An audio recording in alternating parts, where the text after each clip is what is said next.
Favorite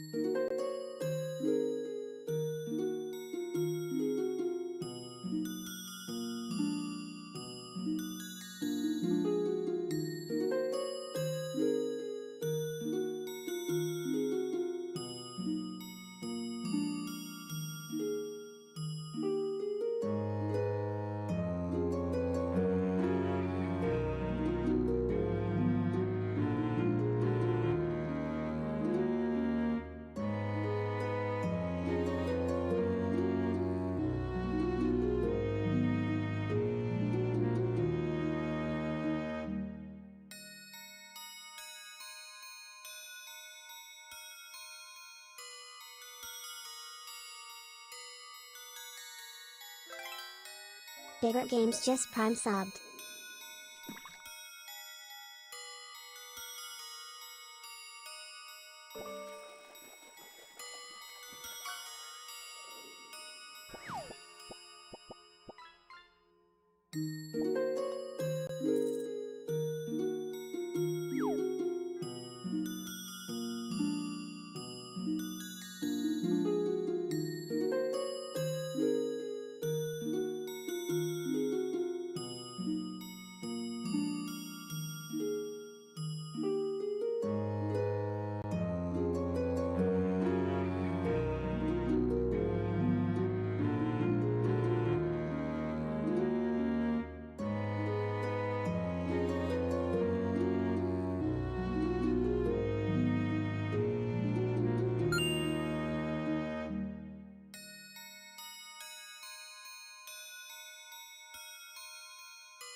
Hi. Just trying to get rid of my like morning voice sound. Ugh, it's a rare treat for you all, I guess, because good morning. You know what? Let me start from the beginning. Good morning, good afternoon, or good evening, whatever it is, wherever you are. This is Himeutsugi. Hello. Anyway, so normally I wake up really early and then I just sort of like laze around reading webtoons and stuff. Man, no, the morning voice is still there. Okay, well, it's a special treat. Never get to hear this. Anyway, so normally I wake up early and then I just like putz around reading webtoons. And then, oh yeah, where did the hype train come from? I don't know. I appreciate it. Thank you. Oh my gosh. Hang on, I'll get to that. Anyways, but I was up late, a little late, because of the Magic Cup, which I think it's my curse to just always lose in the semifinals or whatever, the same bracket. I get to the same part of the bracket. So I'm sure, I haven't looked at it, but I'm sure I'll come in like a respectable 5th or 6th place for the little cup as well. But anyway, I was up for that, and then for some reason I just could not get to sleep after. Well, part of it is I couldn't get to sleep. The other half was like I was reading this webtoon and I was like really wanting to binge. And the thing is, I got too tired to finish, so I didn't even finish reading it. I still have to read the last however many chapters. But yeah, I was up reading that, and so I was up kind of late, and I think my body finally was just like, hey, you need a real rest because you've been like sleeping late, waking up early for the last couple of days. So dang, when I woke up it was like 10:53. I was like, oh crap. Oh no, I have a stream at 11, and normally 11 is like several hours after I wake up, but so I just like rolled out of bed, messaged in the Discord. Our Flame gifted 10 subs. Oh goodness, thank you. Oh my goodness, thank you for the gift subs. Killer Flame, keeping up the hype train. I see, thank you. Always up, never down. Yep. Yo, thank you so We much. reached our new subs Oh goal my at goodness, 10. thank you so much. Well, so silly. I haven't even greeted everyone yet. I'm just trying to explain why I'm late. Like, but yeah, so then,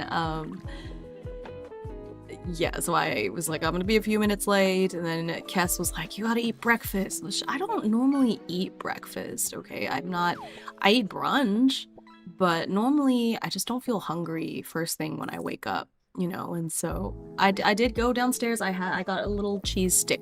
I had a stick of cheese. That might wake up my appetite a little bit, but I was talking in the green room yesterday during the Magic Cup that I really need to eat a salad or something today, because I really haven't eaten many greens in the past couple of days, so I'll have to make time to do that before the Magic Cup starts. But yeah, I take pills in the morning, breakfast is required. Yeah, all my pills are at the end of the day. Whoa! Mike Wazowski. I might need to find a better placement for myself. Well, that's okay. I can get Mike Wazowski'd by the check-ins. It's not like check-ins are constantly happening. But yeah, so that is why I'm a bit late today. I had to move some things around. Dang, I'm like super late actually. Now we're just starting and it's 11:42. It's okay. We joked about this yesterday, but like worst case, I can keep streaming until like I get all the stuff done that I wanted to, and if my turn comes up during the Magic Cup, I'll just pause what I'm doing on stream, battle. You know, so if it comes to it, if it comes down to it, you know, so that's funny. I have 7,000 points in fishing. You do, that's amazing and a little terrifying. But yeah, I hope everyone is doing well today. I'm gonna say hi to everybody. Let me scroll down. Hello, Mr. Schaff getting first again. It wasn't that long ago that it was just like a given that Mr. Schaff would always get first, you know, so it's kind of wild, but I'm glad that you were able to get first again. It feels like a throwback. Hello to Chipper Pigeon. Hello, Silver. Hello, Zachary. Hello, Sunset. Woven, Ender, Iris, hello. Let's see, Woven, you're almost to check-in number 20, almost there. Mr. Schaff is almost to 200. That's terrifying. I appreciate y'all so much. 28 check-ins for Ender. I see multiple people contributed to the Hotable Boyfriend community challenge, so thank you for that. Then Killer Flame at 106, and then Killer Flame also very nicely adjusting the points because I was off. I think I accidentally switched to the minutes and the points when I was giving it yesterday, so thank you for that. Killer Flame also has a 115 stream streak, say that 10 times fast, which is crazy. Thank you. And then thank you for Big Rat Games. I love that. Big Rat Games for the Prime sub. Hi Karaga. Let's see, I think I get everyone. Good morning. Essie Donna, hello, or Eki Donna, I think I said it correctly that first time. Just made some quesadillas and tea for breakfast. Oh, that sounds good. I'll make tea later. And then of course, Killer Flame with the gift subs, really appreciate that. I actually recognize most of the names in there that got gift subs, which is nice. Hey, you fought well. Hi, Unleashed. Hey, you fought well in Magic Cup. Also, yeah, been trying to get in some rest. I know, for you especially, because you and poor Rygon are up in, like, the middle of the night, pretty much. Luckily, yeah, the weekend ones have been starting earlier, so hopefully it's, like, not so bad for y'all. But dang, I know that first one, y'all were fighting for your lives, so that's awesome. I really love that the two of you are participating, and freaking Rygon. I've learned a lot about Pokemon. I feel like every battle I get a little bit stronger, so I wish we had done some sort of like round robin format for points originally, but I know that would have just taken longer, so let's see. Always up, never down. And then I think I had caught up to chat. Oh, I see L contributing to the challenge. How close are we to meeting it. Oh, Elle has checked in 111 times. That's fun. Make a wish. 111. I was hoping to work on my own Obsidian stuff during stream, but I've been too busy yapping instead of working. Makes sense. Oh, Pad is here. Ohayo gozaimasu. Gee, 200 is a lot. 200 is a lot. Thank you for all the follows. Hello, Revy. Wish I had my streak back. It's okay. Just make a new streak. It'll happen. Trust. Well, also with that. Oh, hello, Jupilogy. Jupilogy? That's cute. What was I saying? Oh, so with that batch of gift subs, we have officially just passed the goal for 7,600, which was for me to do a zine length solo TTRPG, so I will be working on that pretty soon. I've got my first priority, which is the one-pager though, so probably I'll do a poll on that and then I'll work on it on stream in the next week or two. Like I have to get that done before off-kai so I can print it out and like do stuff. But man, I'm excited. Off-kai, apparently they have this like board game this board game shop coming, and they'll have board games to like play and rent and stuff. I'm excited. It'll be a fun time. There's actually not that many panels I'm interested in, so mostly I'll be if you're coming to that, I might just be like permanently parked in the board game hall. So, you know, I think that'll be a lot of fun. I was thinking about bringing some, and I still might because I'm staying in like the same Airbnb with like Hero and them, so it might be nice to like bring some of my favorites to play, but I don't know. A tabletop streamer in a board game room, it's more likely than you think. Yeah, they're doing a DDR tournament, and I love DDR. I had like a period of my life where I was like a competitive DDR player. I don't think I have the fitness for it now. I wish there was like an easier way for me to play DDR at home right now. I'd have to go back to my parents' place and find the PS2. I don't know if they still have it. Or no, PS3. Do we have a PS3? It might be a PS2. I think I was right the first time. Wait, I have a PS4, but they don't have DDR on the PS4, do they? Anyway, I'm gonna work about that. I have tragic news about the maid cafe at the con yesterday. Uh-oh. What is the tragic news? I love DDR. Me too. It's a throwback. It will be amazing. Oh my gosh. The convention center prohibited them from serving food or drink. That is criminal. But I see that's like I understand it's probably like that's why usually when I see those, they're like inside of the hotel restaurant or something. I don't think I can actually go. No cafe, only maid, which, you know, might be good in another way. Maybe you have to bring your own food. I don't know, it's a little strange, understandable. Like, I think I understand from like the standpoint of, you know, you gotta have the right permits and such, but still, like, that's a big bummer. Massive bummer. Right there. You need a license for it. Yeah. So I don't know if it's really the convention center to blame or the maid cafe to blame for not getting all of their ducks in a row, you know what I mean? I don't know enough about the situation to say, but like that is a bummer. I'm sorry. Hang on, I'm gonna recalibrate because I feel like I'm looking in a weird direction. Oh, you know, the problem is I don't think I calibrated at all. That's why I was like, why am I constantly leaning to one side? Screen went flashy. Oh yeah, I was adjusting the size of the window, and for some reason Obsidian does that when I adjust, because I noticed there were a couple of pixels that were like sticking out. Yeah. Oh, it's Minister of Love. Hello. But yeah, welcome in, everyone. I hope you're having a wonderful day. Maybe you just woke up like... Ugh. I have my LaCroix here at the side. Ooh, you know, I was working on more cross-stitch during the Magic Cup yesterday, and the frog is, like, almost done. Man, there were so many half-stitches where the eyes are, that was a pain. and it looks not great, but I'm gonna do a French knot in the middle for the pupil anyway, so I'm hoping that will cover up kind of the flaws that I made. But the frog is almost done, and I started the mushrooms. Then I just have the wheat stalks, so hopefully I get that red mushroom cap color in the mail soon, because I think Starlight Stitchery mailed my package, and usually it doesn't take very long to get here. So, but yeah, hello, ready to learn about Obsidian some more? Yeah, well, welcome. So I'm going to be working on a couple of things, and then as I'm working, if you have any questions about Obsidian, you know, feel free to ask. That's all I'm doing here. First things first. Just realized this window is really small. Guess that's fine. So first things first is, if you don't know, there's the command to pull up the command bar, which is, for me, I don't think I changed it, but I did Control P, and it opens up this little command thing.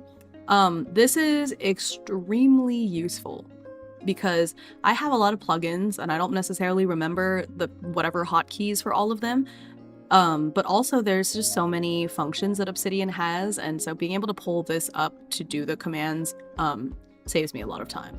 So for example, I have a very minimalistic layout, and so this is how I get to the settings. I just do Command P and then open settings, and it does take my most common things and it kind of leaves them at the top, which is nice.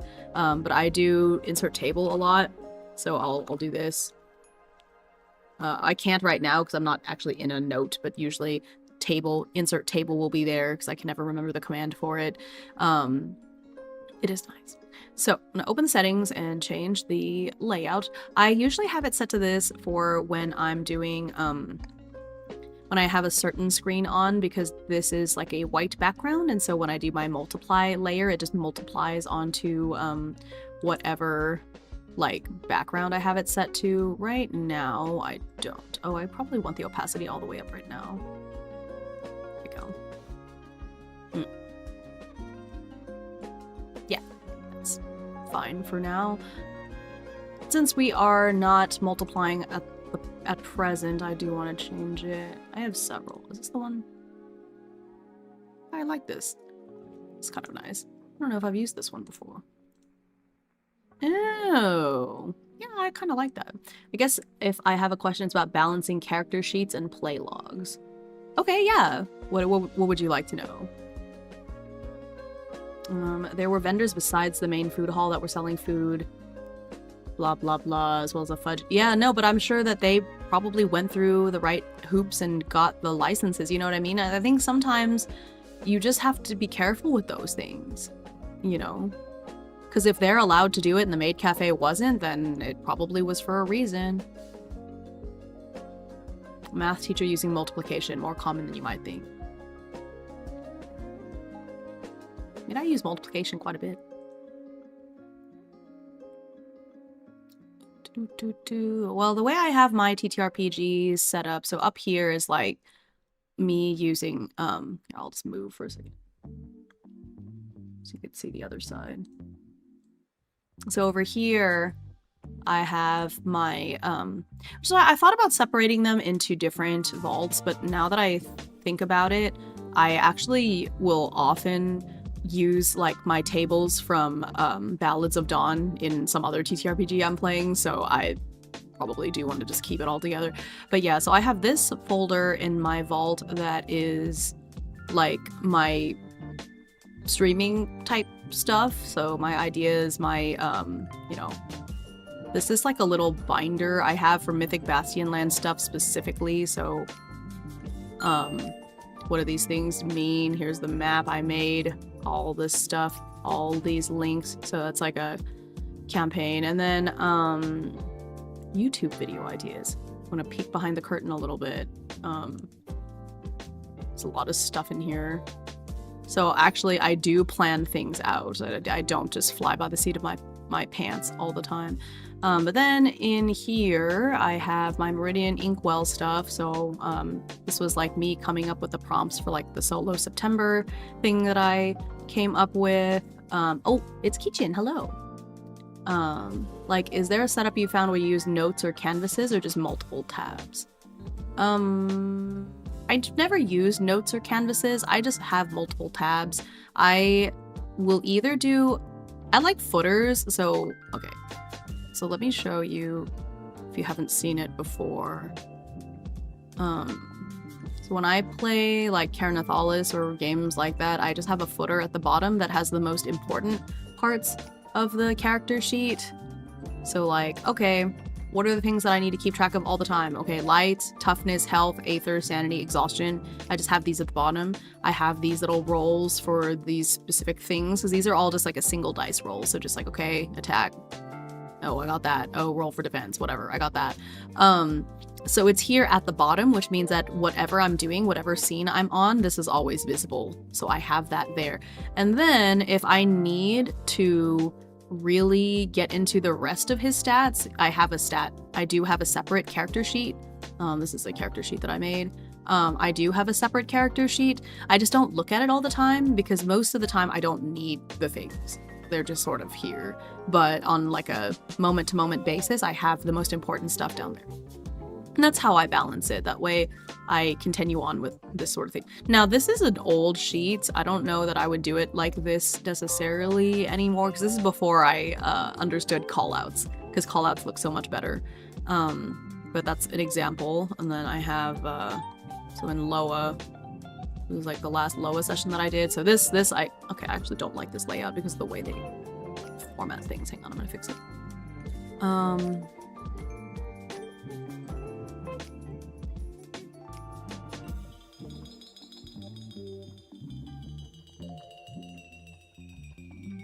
Okay. Yeah, so if you look at that, ooh, maybe I'll just, so now there's call outs. I have started doing a thing where I've started doing this thing where I link to an NPC list. I'm trying to incorporate links a little bit more because it's good to keep track. So I have like an NPC list here with the important stuff, but like the first time they show up, or you know, if it's been a while since they showed up, I link to the NPC list, so it just like, you know, has a thing. I need to add a specific link, so it links to the specific entry in the NPC list. I can hold control and then it opens the NPC list in another tab when I click on it. But what I want is to link to that. Copy link to heading. See, that's what I need. I need this specific. No, dang it. That's what it is. That's what I did. Oh, did it actually? Okay, I think it did actually. Ah. Oh, good. Okay, it did go. I did it correctly. But yeah, so having an NPC list that it then links to is nice, just for reminders of who that character is, or just like a quick reference, right? I did learn recently that I can use Dice Roller with a specific formula to show that like what the dice rolls were, instead of having to like copy it down. But my goal is to come up with like a little is to come up with like a keyboard shortcut for it, but it basically looks like this with the dice mod. So for example, I could do say if I do a call out like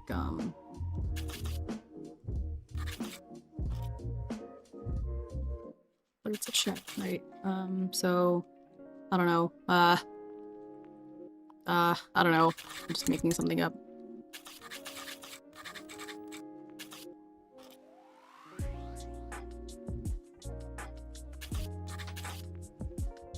So when you do that, it actually shows all of the dice rolls and then the added result. So in some games, I want them to be added together. In some, I'm actually just looking at the individual dice rolls, like if I'm doing Loa or something. So in this one, I can look at this and see this is just 2 successes. So I just and that's either a success or a failure, which in this case, it's a failure. Or it would have been a failure, right? But yeah, some kind soul on YouTube showed me this command where you could do that, and so like I said, the only annoying thing is you do have to type this out, and my goal is to create a keyboard shortcut to where I don't have to type that dice mod part over and over and over. I haven't done that yet, but that's something that I want to do. I do have a question or two myself, but I think they're about functionality that doesn't exist how I'd like it to. I mean, you can ask and we might be able to puzzle through it together, you know, no harm in asking. But yeah, I do like this. Now I can see the individual dice rolls. Of course, it is also easy enough for me to just use the dice roller over here in the solo TTRPG toolkit. Because then it's just like, oh, all right, well, it's this many successes or what have you. So either way is fine. I do like sometimes to be able to go back and see this. So looking at that is nice, but it's also not quite as satisfying as just like rolling the dice. Or sometimes when I just want to do the, roll my actual dice that are so beautiful, you know, I can just use this to keep track of it rather than having to generate the formula every time. I am a little fickle. Sometimes I like analog, just roll the shiny math rock. Sometimes I'm trying to go quickly and I want to just tell the story, and so I'm okay with just like pushing a button, you know. I feel like I really need to look more into Obsidian. Yeah, Obsidian is wonderful. I highly recommend it. Especially for solo TTRPGs. Hi, Isaac. It's just, I've tried many different things. I really liked Soldier back when I was using it. My issue with Soldier is mainly aesthetics. Sorry. If Soldier looked as nice or was as customizable as Obsidian, I would probably go for Soldier a bit more because I love the way they do like character dialogue and stuff. But Obsidian is just so versatile and it's so beautiful, and I can use it for things aside from just playing. I can use it for other day-to-day life stuff as well. So, you know, it's the all-in-one. So what can we do? There's still other plugins that I've been made aware of that I need to look into more and learn more about, because I know I'm only scratching the surface. I've seen the crazy things people do with Obsidian. So let's see. But yeah, so even in Legends of Akaroth, ooh, 95% complete on the Hot Girl Boyfriend Challenge. That's awesome. So even in Loa, I stopped doing the footer in Loa because what I did instead is I would make a footer file and then I would open it like, no, I don't want to answer fully. I can open it. Normally I would open it on the bottom. But either way, so you can open different like columns in Obsidian. I think it's because this window is too small. It won't let me. Can I move this to the bottom? Oh, split down.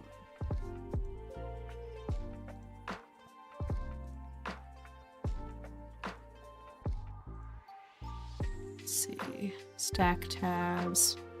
Dang it. Can I not open this on the bottom anymore? Maybe it's because this window is currently too small, but anyways, I think it's fine. You can see footer on the right. But yeah, so now I've stopped doing the footer and just copy pasting it, because then I would have to copy paste it all the time. Now I just have it in a separate file, hi Savara, that I just have open in split view. So this way I can see all the different clocks, because clocks are a big thing in Loa. I make notes of important things. These are the things that people paid for that I have to keep track of, and yeah, so all the things I would like to keep track of are here. For their stats, I don't keep track of it that much, but I have a battle template that anytime they are going into combat, I just copy. I actually don't even have to copy paste this. I have this thing called templater that I can just insert template combat. So then I just replace all the question marks. I change the HP to whatever HP the enemy actually has. And it already, every time they level up and their health changes, I just change it here in the battle template so that any new battle has their correct, like, stats, I guess. But yeah. Hi, Atomic! I don't remember if I said hi, Savara, but hello, Savara. Good morning. The linking you can do, it wouldn't be automatic without some auto-linking plugins, but you could link, like, yeah, that's true. I like the idea of setting up a game fully, being able to run it much easier. In my head, I'd like to be able to link to status effects conditions easily, or maybe use roll tables and other tabs, notes inline, maybe even use pop-up text for hovering over things. Yes, all of those things exist in Obsidian. I don't use tooltips personally, just because it gets a little overwhelming with so many things open on the screen, but I do know that they are popular. Obsidian is real good, but I wish the text formatting wasn't reliant on stuff like put 2 asterisks for bold or square brackets make a link, because I need those symbols for other things. Well, that is markdown formatting, you know, so, but you can use those symbols still. You just have to put like a slash in front of them, you know, so like if I want something that has brackets, I just,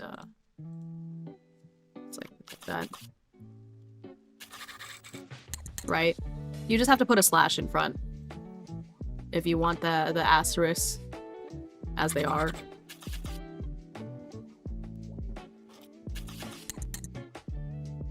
That's pretty, I feel like it's relatively easy to just remember to put the little slash, and then it doesn't matter, right? I really like Markdown. I think it's really simplistic, so I know that's like a matter of taste and what you're used to, but for me it makes sense. So just remembering that slash to if you want to actually use brackets for brackets. I've started writing my blog post in it and then use a converter to turn it into HTML. Oh nice, yeah, because it's just that easy to whip them up in.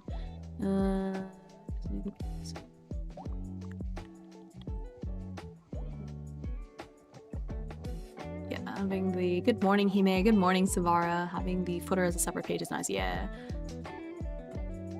Can't remember the exact code. You can link to subheaders of a note. Yeah, you just have to add like the subheader to the link. So I did that.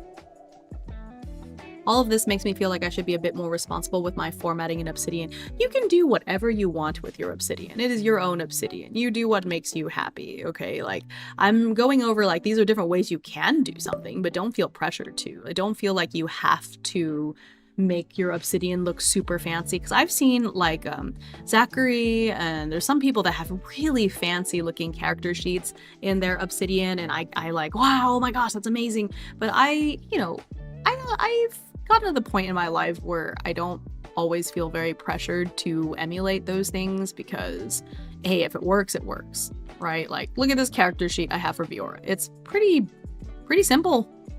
You know, I just use the functionality that's in Solo TTRPG, Solo RPG Toolkit.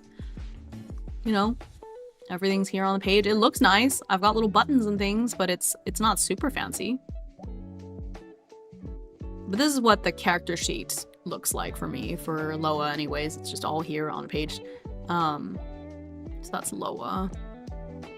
I mean, I'm sure you guys have seen it because I have done it recently, but here's like the Fabula Ultima stuff. The Fabula Ultima I have, and that's one of the things I wanted to work on today in between answering questions, is creating character sheets for Fabula Ultima, because I hate using these clunky PDFs. Waiting for them to load, how tiny the text is. Like, I would like to translate this to an actual, just a character sheet page, because this is annoying. Yeah. But yeah, so I think I don't have footers or anything for this, but this is, I started doing this much longer ago. Did it have a time? I don't think it does anymore. Oops. But yeah. This is, you know, but see, I feel like when I play Fabula Ultima, it feels so much like I'm writing a novel more than anything. In like the best of ways, you know, but it's very like I'm writing a novel, and there's battles and things in between, but I'm writing a novel with some extra steps. You know, that was fun. Oh, this battle was so much fun though. Let's see. Yeah, that was the thing I was struggling with. Couldn't get the linking to work how I wanted. You should be able to. It's just adding, it wouldn't be automatic, but if you know it's a status. Didn't know that. Still learning Markdown. Yeah, just adding the slash is a big help. I was wondering about the escape character. Oh, there you go. The Obsidian Oyster. Yes, got pearls inside. Did that for my break setup in Obsidian. I think in my head I wanted video gamify my TTRPG. Yeah, for sure. I'm with you in that I don't feel pressured. I just know I can do a better job of organizing. Yeah, no, me too. And you can see that from game to game, right? So if you look at, dang, so I just imported, when I played Astro Prisma, I actually played it in Notion, but for the sake of like wanting to keep all of my game files together, I imported my Astro Prisma docs over to Obsidian, and so this was it's technically not the first solo TTRPG I streamed, because I streamed Iron Valley first, but I streamed Astro Prisma more, like, and I actually completed the campaign. But so, for example, I want to show you what my notes for Astro Prisma look like. Okay, so you see now when I do combat. So, for example, when I did combat here in Fabula Ultima recently, this is it. This is all I have here. I just show initiative, I show the HP, MP, and then there's some things that have a clock, but that's it. I don't write out all the turns anymore, because when I thought on it, I was like, that's what the stream is for. If you want to see what happened on a turn-by-turn, play-by-play basis, just go back and watch the VOD. And then I take what happened in the battle and I condense it into I write it up. So for example, Orion started with a flare spell, but then the Strangler only targeted Orion until the very end, and then blah blah blah. So I summarize the important things that happened in the battle in this little paragraph, and that's it. Okay. This is how I did battles when I first started. I sat here and I wrote out what happened on every single turn. That one isn't too bad, but look at this. Why did I do this? Oh my gosh, it's a lot. Why did I do this? So I rolled the dice analog, right? So I had a little dice cam, and so I would roll the dice in person and then just write down what happened. And then look at this. Why did I do that? So especially those of you in here who are also streamers, if you're ever like, oh my gosh, I wish I was better at doing this and that, whatever on stream, just know, I did entire streams where most of the stream was me typing up this crap. Because you were young and naive. Yeah, I just didn't know that there was a better way. Why did I do this? Why did I do this? Very simple. I typed out every single, and this was the entire campaign I did that. Okay, so oh man, it got so long. It took 106 in-game days to beat the game, or to get to the end of the game. I mean, if you had the scritchy typing sounds on, that's just free ASMR. It is, but I feel like there was a lot of downtime in those initial days where I could have sped it up by not typing this up. Obviously, people come into TTRPG streams, most people who know what they're getting, they know that it's not gonna be nonstop action where I'm talking all the time, because I have to sit and type up some stuff. Sure.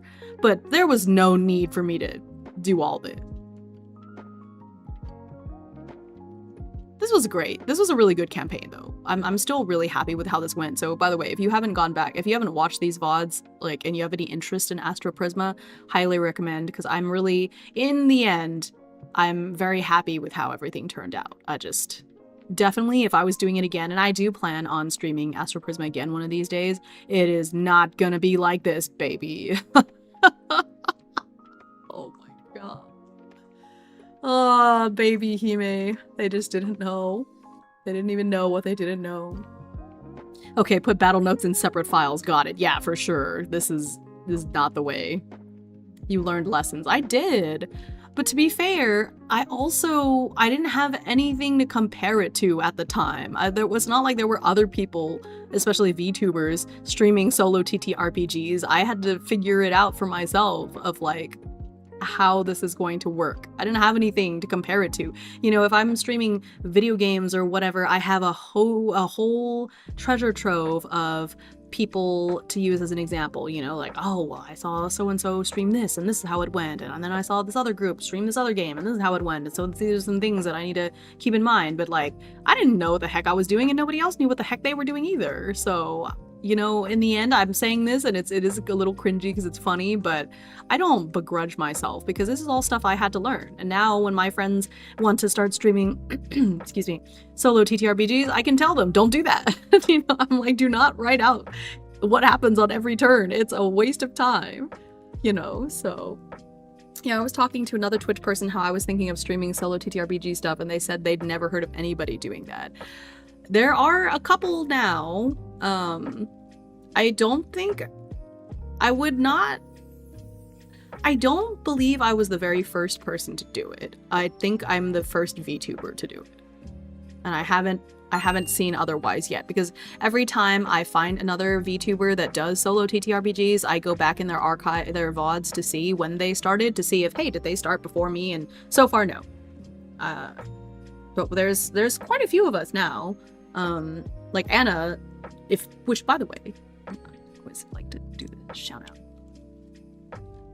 Wait, is there an underscore?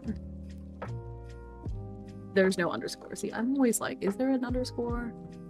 It's not an underscore. Anyways, if you like watching people stream solo TTRPGs, and especially if you're European and my streaming times are hard for you, definitely watch Anna, because Anna is British, so Anna streams at mostly different times from me, especially during the school year. So if you need something like at a different time of day, but Anna is really awesome. Really appreciate them. I'm so glad that we were able to connect. It was so much fun doing the Stardew Archipelago and them being there and everything. But so yeah, I think Anna only streams solo TTRPGs. Like me, I'm a fake. I play video games and stuff in between, but as far as I know, Anna only does solo TTRPGs on stream. So.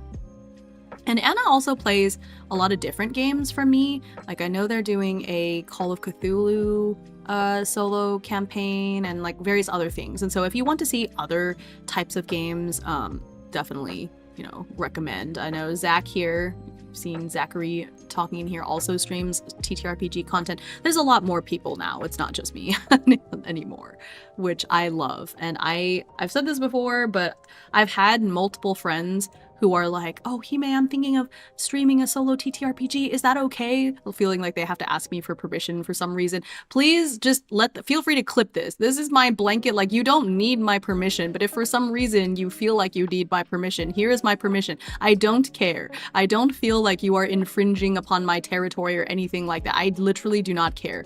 I love seeing other people streaming solo TTRPGs. If you are seeing this and you are a streamer that does solo TTRPG content, hit me up. I want to promote you because, you know, we gotta stick together. So, you know, that's all I have to say about that. Whew. I gotta put this. Saw something. Scroll up, scroll up. Hi, Lil! I am doing well. Thank you, thank you. You were the one that set the expectation. Yeah, it feels that way a little bit, but you don't have to do it the same way I do it, for sure. But also, if you do it the same way I do it, I don't mind, because the thing with solo TTRPGs is it's all about being creative. So even if you copy my setup and you do like, oh, here's Obsidian, here's this, your experience, and even if you play the exact same games that I play, your experience is still going to be vastly different from my experience, you know? So there's really no such thing as copying. And also there's only so many ways you can play solo TTRPGs, you know? So like whatever, it's not copying. If you want to do Obsidian, if you want to do a similar setup, I don't care. I don't gatekeep in that sense whatsoever. I don't feel that you need my permission. It is not my territory, quote unquote. You do whatever you want.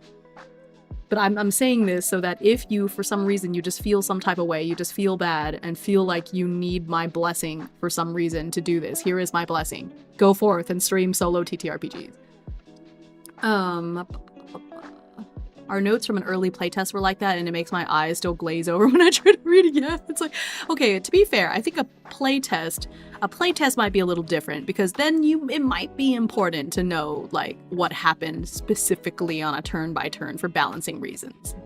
I'll give you that out, but normally, no, yeah, you don't need all this. And I've learned, okay? So I don't, like I said, this is my battle output now. That's it. There's that. So I'm just, if anything, I do too little. I need a counter for like what turn it is, because I kept losing track of which turn I was on. So I need to be better about that.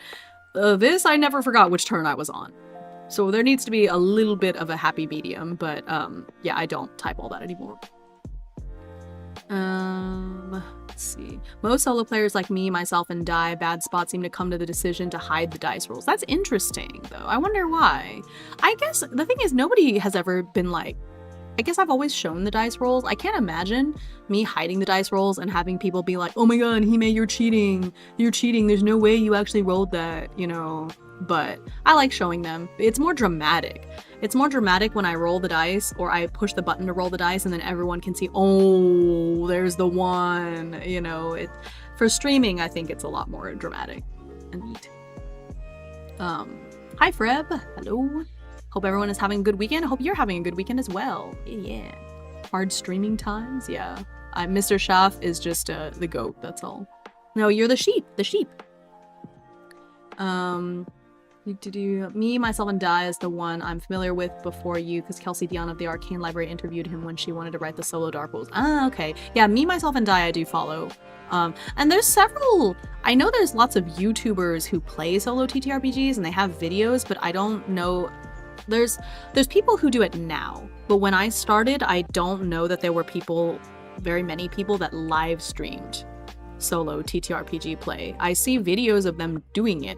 Like, oh, here is a video of me playing, you know, across 1,000 Dead Worlds, but not so much live. And I think it's because there's so many people just hadn't really thought of a good way to do that. Hell, I don't know if I've found a good way to do that yet. And every time I play a new TTRPG, or I just come up with new ideas for how I can do the setup, you know, I do that all the time. But yeah.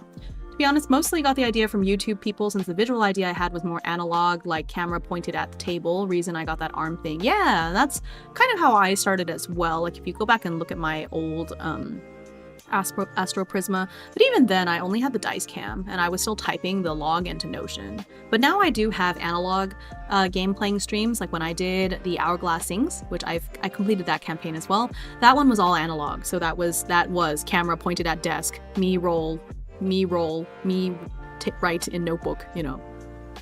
Have finished my main task, now to do my own Obsidian organization. Yeah, welcome. LOL, Hime, the gatekeeper of TTRPGs. Not, yeah, exactly. We want more TTRPG streamers. Yes, exactly. We want more, and more who don't play just D&D or Pathfinder.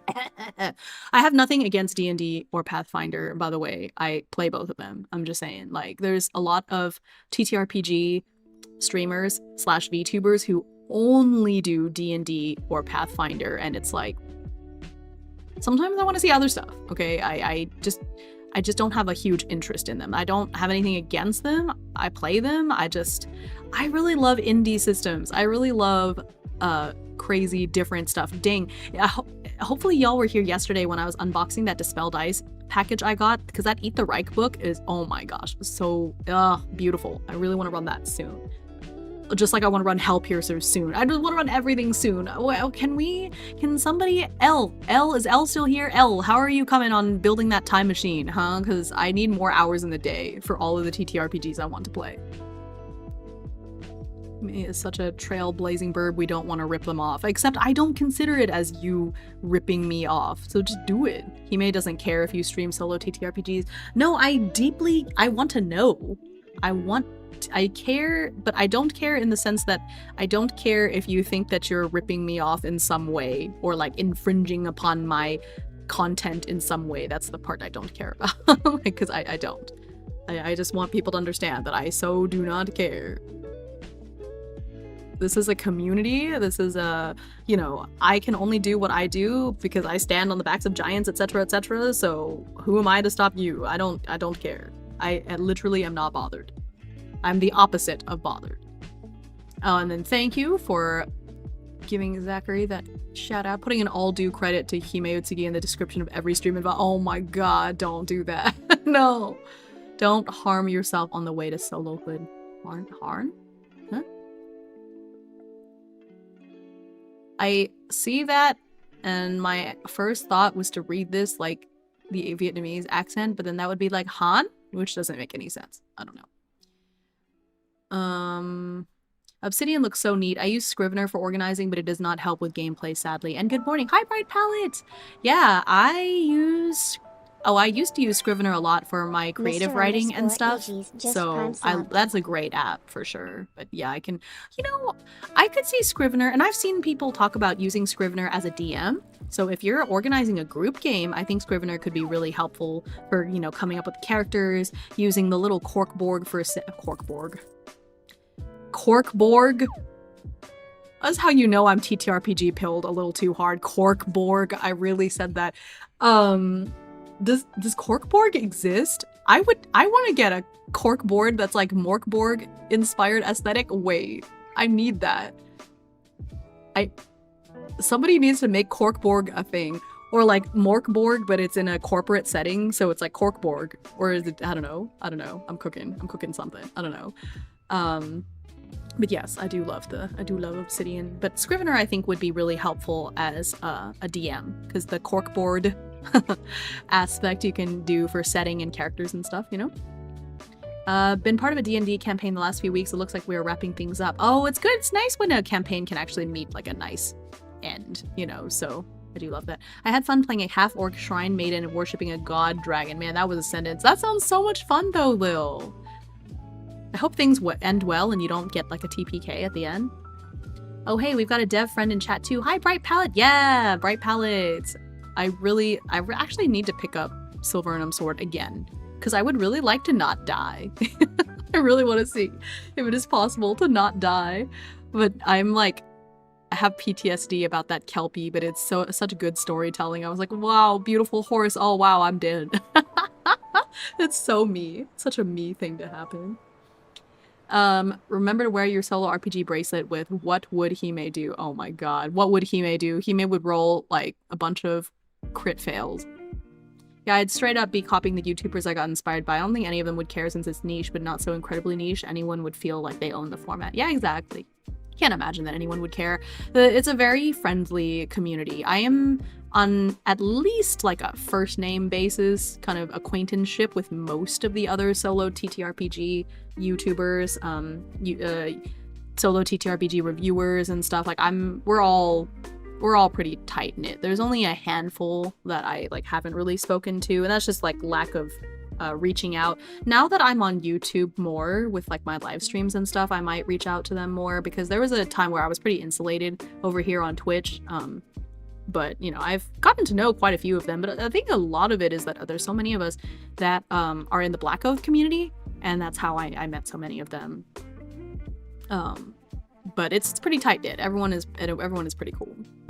I've also never got any flack from them for being a VTuber. They're just like, yeah, it's Hime, whatever, you know, which I appreciate, because I know that it's not necessarily a lot of overlap sometimes with people who play these kind of hard, dark fantasy games and, anime person.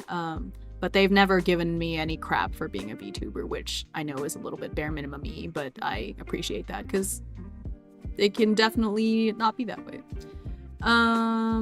Bad spot did not hide dice rolls in the video. You're cheating taps the solo gaming sign. Well, I mean just like you're cheating in terms of like faking dice rolls, you know. I'm a dice shower, not really to prove to anyone, just nice to see how I got what I got in the first place. That is true. Yeah, Mr. Shop is a sheep. I'm so behind on the chat, man.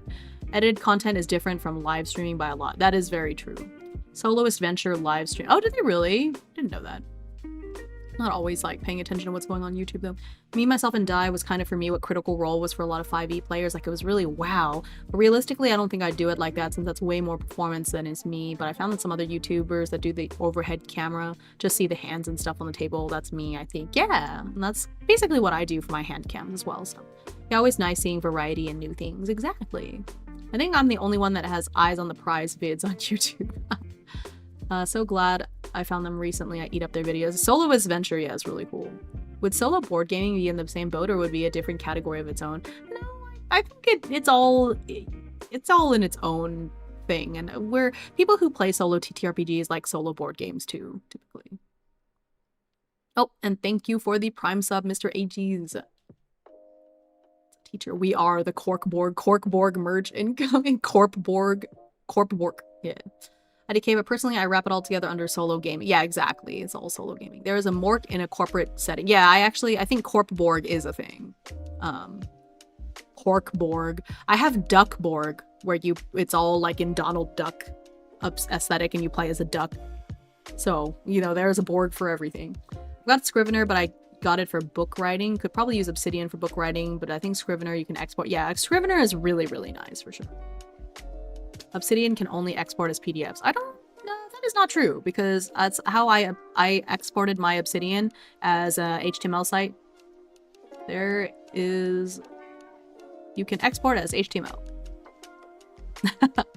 I think that's a plugin, but you can 100% export other stuff.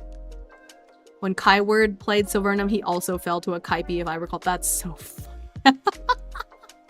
Kelpies, man. They're gonna be the death of us all. Storkborg, you're a heavy metal stork delivering babies and fighting off the sky demons. I would play that. I would play the hell out of that game. The heck. To be honest, I've never gotten or played any Black Oath games. At this point, part of that is just knowing if I got one, I'd be tempted to get more than one. That is fair. If you ever decide to dip your toes in, I'm definitely got some recommendations. Guys, if you didn't know this, by the way, if you're not in the know, Alex is finishing up the 2E of Broken Shores. If you don't remember what Broken Shores is a Black Oath game where the apocalypse has happened and the world is covered in water, so you're in a little boat and trying to find land and stuff. And that is the game that famously, during my Black Oath marathon, where I was playing every Black Oath game in chronological order, Elle and I duoed that one and died almost immediately. Almost immediately died. And Elle has given the green light and said that when 2E comes out, he is 100% down to play with me again. We're gonna play Broken Shores 2E. Oh man, me and Elle, oof, this is fun. It's gonna be a fun time. I see. My POV is that it feels different enough streaming like Obsidian IRL for solo TTRPGs compared to maybe Spirit Island solo on the app. That's just what I feel. Oh yeah, I think it's similar enough. It's under the same umbrella, personally. You need to make one of your own called Borborg. I mean, I feel like Borborg would be just so similar to Duckborg, but yeah, that would be fun. That's what I'll do for a future Donathon or something. That's what I'll do. I'll do a Morkborg hack that's Polygon themed. That's funny. Will you do any light coverage for the one-page jam this year? Yes, I actually do want to do that, where I pick out some of the ones, or maybe just play as many as I can. I would like to do that. I haven't done highlights like that in the past, but that is something I would like to do for sure. Yeah. Actually, Kaer Nathalis and Ironsworn are two. If you're into solo RPGs, check this out. Games I've never played. I've also technically haven't played Ironsworn. I've played different hacks of Ironsworn, so I guess I have, but I've never played vanilla Ironsworn. Kaer Nathalis is great. I love Kaer Nathalis, but I don't... How do I put this? I love Kaer Nathalis. I have played a lot of Kaer Nathalis. That's not just pictured here. I've done it on paper. Sometimes I get really bored when I'm like stuck in the testing room, and I will literally just play Kaer Nathalis. It's a great game. I would not necessarily recommend it for everybody because Kaer Nathalis is a bit it's crunchy. There's a lot of stuff to keep track of. The flow chart. I don't know if that, wait, that's one of my... Oh, that was my SummerSlam character. Did she die? I think she's technically still alive.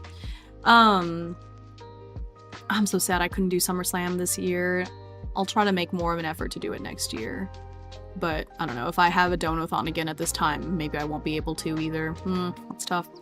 But yeah, it is very crunchy. It's a lot to keep track of, and so depending on the person, I may not recommend it to everyone. Did you name your boat when you played Broken? No, because our boat was like a raft. It was just like a little raft. Kaer Nathalis seems like an analog Slay the Spire. No, I wouldn't recommend. No, I wouldn't say that. But it's very... It's like playing an RPG. Like I don't know. It's just... There's a lot to keep track of. When you go with the exploration flowchart, is real, it's got lots of twists and turns. So it's a lot to keep track of. Once you get used to it, I don't think it's bad, honestly. I don't think it's that bad once you get into the swing of things, but it's definitely a steep learning curve. Ironsworn is higher on my to get list since I know how it works at least. Yeah, that's fair. All right, I finally caught up with chat, so I'm gonna work on these character sheets.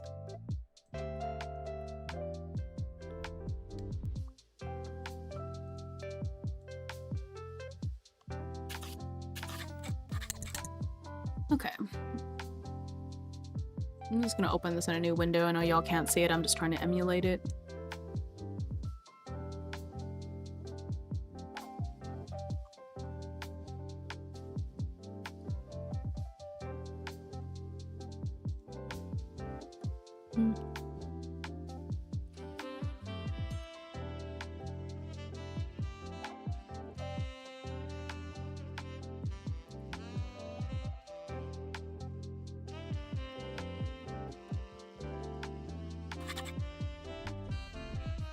Okay. Let's see.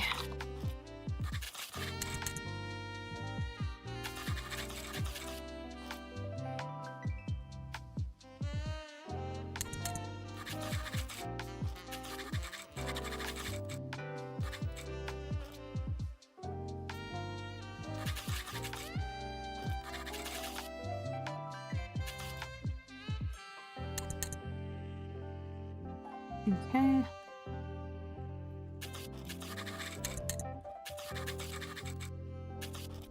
Let's see the checkbox.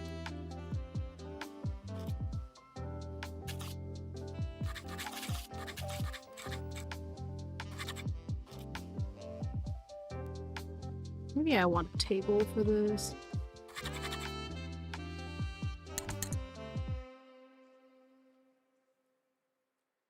Don't want there to be a header. Can I not have a header section? Maybe it's like this. You know what? I'll do it this way. Let's see. Forian's Darkness is pretty analog roguelike. It's true. Is Solo Sept a jam? No, Solo Sept is a it's just one of those like answer a question every day thing that I came up with last year. I never finished it. I'm really terrible at these. I think I got to like number 7 and then I kind of wandered off and didn't finish it. Maybe I'll try it again this year and see if I can actually get to the end. I just wander off and forget.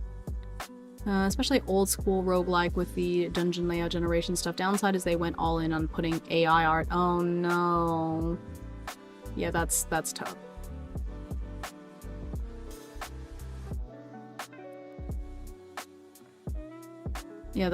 Yeah, I'm gonna have to... On the one hand, I'm like, oh man, I can't believe they use AI, that's terrible. On the other hand, I'm like, yeah, sweet, one less game that I have to worry about on my backlog. Because I'm not gonna bother with that.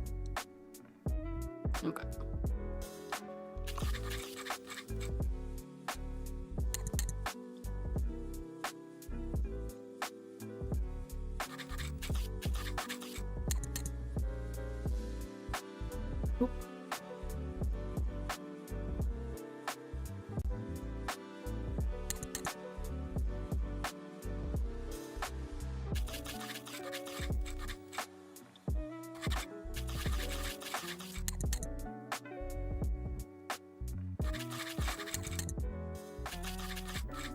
Okay.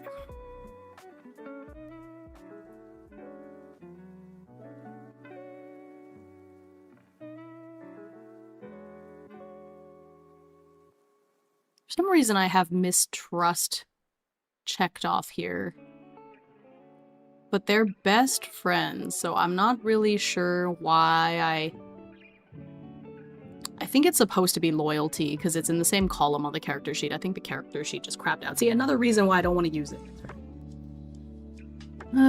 True, them being open tells you all you need to know. Yeah, honestly, at the very least, I'm like, you know, at least you're honest about it. It's better than lying or only admitting it once you get caught to using it, which you see so often in video games. See, can I make hang on, I think I have a thumbnail version because it's like too big.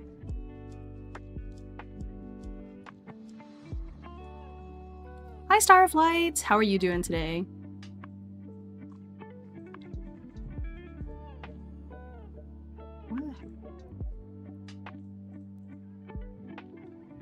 I do. I have icon versions. These are too big.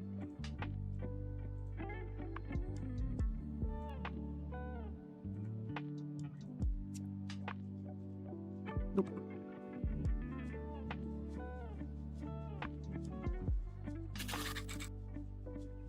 There we go.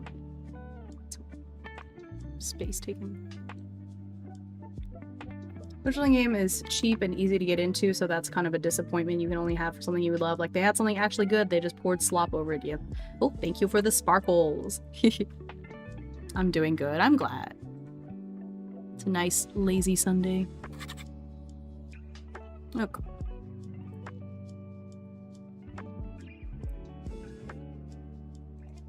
I think I'm just gonna have the Fabula points here in the heading, because that's important. This one is 3, I think, currently. 3.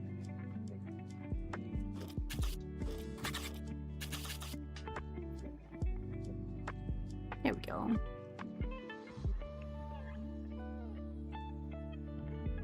Where do I want it?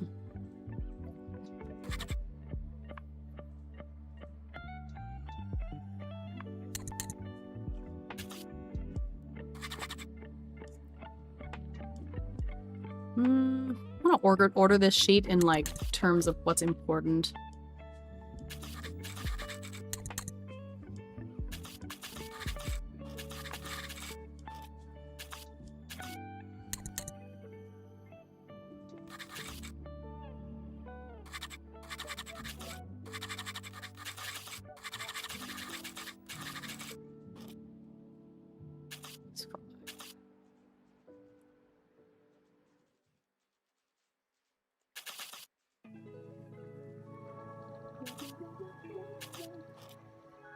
Nope. What just happened?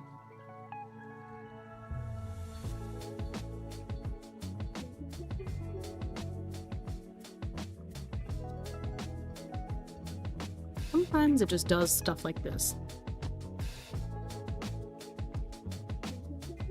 Okay.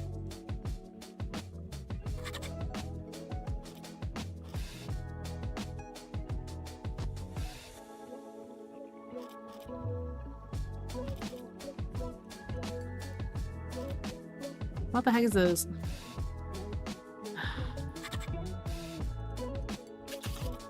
There we go.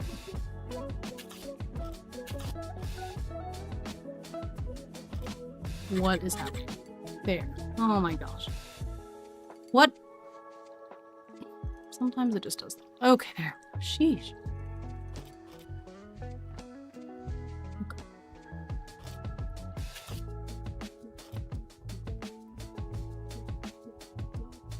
Why does that look like that? Why doesn't it line up? Oh, I guess it's fine. Okay.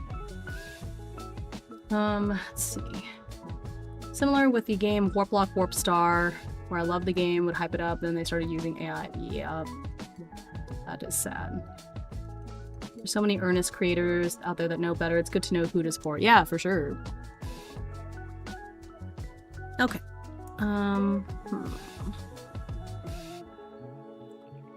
They have the initiative modifier. They have all this stuff here, but I think I'm gonna move that over.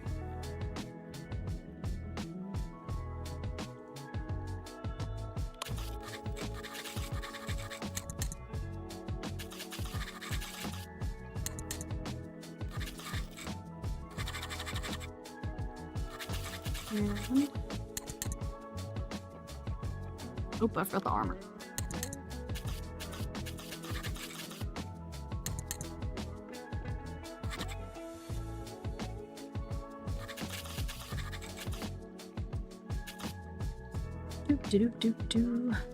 By the way, this is a Q&A. I do have something I'm working on just to, you know, fill the air, but if you have questions, feel free to ask anything you love.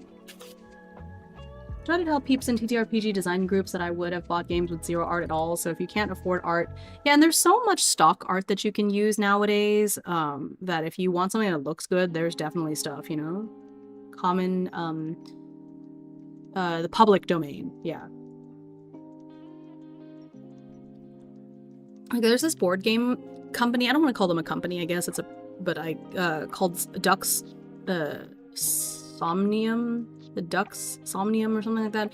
And they've created like botany and similar games like that, and their games are absolutely beautiful. They use all public domain art. I don't know if they do anymore, like maybe they've started commissioning some, but I know when botany first came out, it was only public domain art.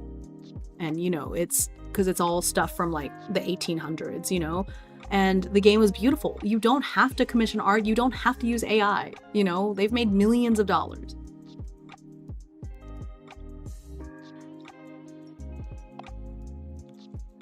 You can do a lot with public domain stuff. Like the image I use for the cover right now for Plutonic Yearning is a public domain image. And it's really cool. I like it. You know? Oh yeah, I kept this for when I was coming up with like what you would need to mine certain types of materials, so that was fun. This is wild. Public domain. Okay.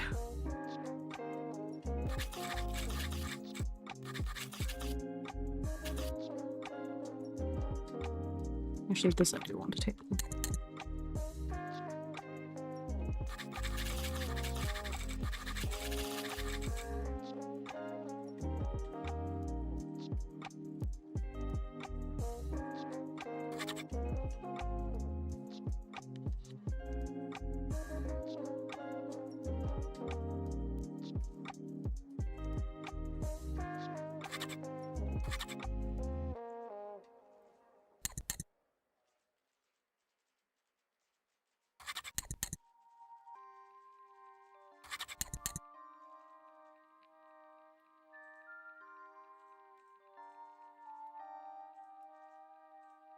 Oh. Yeah, I have a game, Magus. The original had AI stuff in it, I think, but the version I got uses public domain paintings through the book and alternates those and her own art on the cards. It looks great. The original had AI in it? That would be really shocking to me. I don't think that's true. I don't remember seeing that. I played the Magus, and I would be extremely shocked and disappointed if there was any AI involved.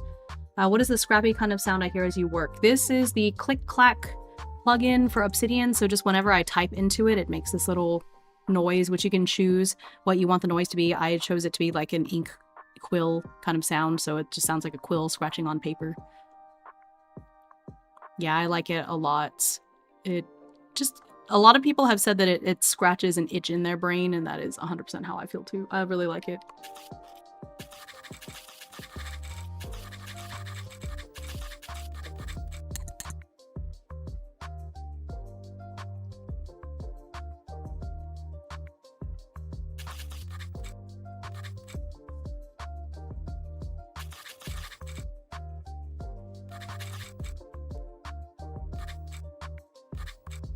I don't think I like to keep track of their current... Maybe I will later. Okay.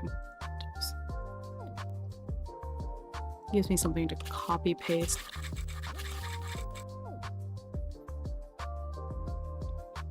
I forgot, but I saw an old YouTube video of it before the cards were added, and I think it had mid-journey art. Okay, I'm gonna go look. Well, I mean, I know I played the version of Magus now, but I would be really shocked.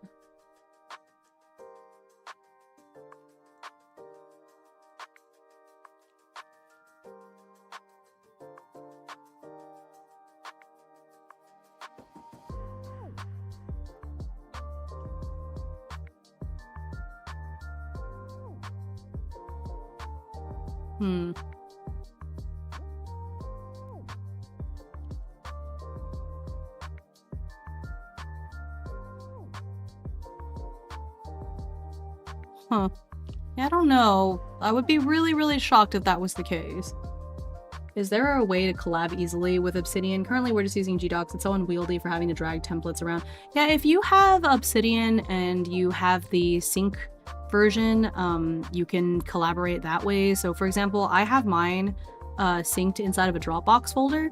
So ostensibly, I haven't done this because I don't collaborate with solo TTRPGs, but if I wanted to, if somebody had access to the same Dropbox folder and they created a vault, or their vault, they just used that as their vault, and you both were sharing the same vault, it wouldn't be perfect one-to-one, because like one of you would be typing into it and then somebody else would be typing into it, and it would take a couple seconds to sync, but you could collaborate that way. You would have to wait in between for it to sync. And I don't know if paying for their native sync software would help with that, but it is possible. I've done that before for other files as well. Like I come from a game dev background. That's how we used to do a lot of stuff. I've been using Dropbox for over a decade, and that's a lot of how we would do it, is just we would all have access to the same Dropbox, so we would all be editing the files together. Honestly, a little delay isn't a killer. I'll give it a look. Yeah. So does that mean I could use Google Drive as my vault? It'll update automatically? Yeah, if you have the Google Drive app and you have it set up to where it is syncing, then yes, for sure. I have my Obsidian inside Dropbox, and so whether I am at home or on the go, I sound like an advertisement, but I'm always pulling from the same vault, so I always have access to my stuff. Yeah. So you can pay a little bit a month, because Obsidian is completely free except for if you would like the syncing thing. That makes sense, because if they're hosting your stuff on a server, then they've got to pay for that server somehow, you know. But you don't have to use that. Like I said, I use Dropbox. Zachary uses Google Drive, right? You could use whatever. And so that way, if I'm on the go, I have my laptop and I can open up Obsidian there, and it takes a second to sync everything. But since it's just markdown files, it doesn't usually take very long to sync, and then off I go. So yeah, there'll be a little bit of delay, like I said, but if you don't mind that too much, then it should be fine. Hi, Fallen Rain!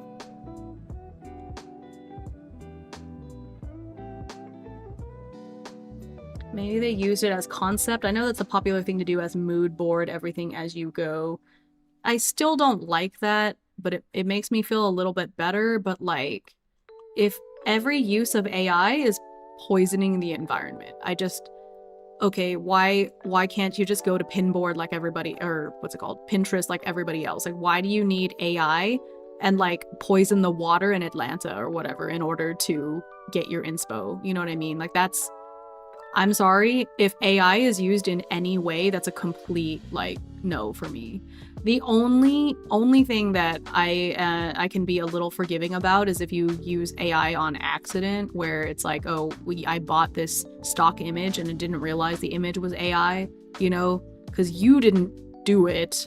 Now, if that keeps happening, then I have to feel like it wasn't an accident. But if it happens once or twice, you know. The mood board thing, it's also going to just devolve into an echo chamber of regurgitated content. Yeah, that's my thing, is that AI is not creative. All it can do is pull from stuff that already exists.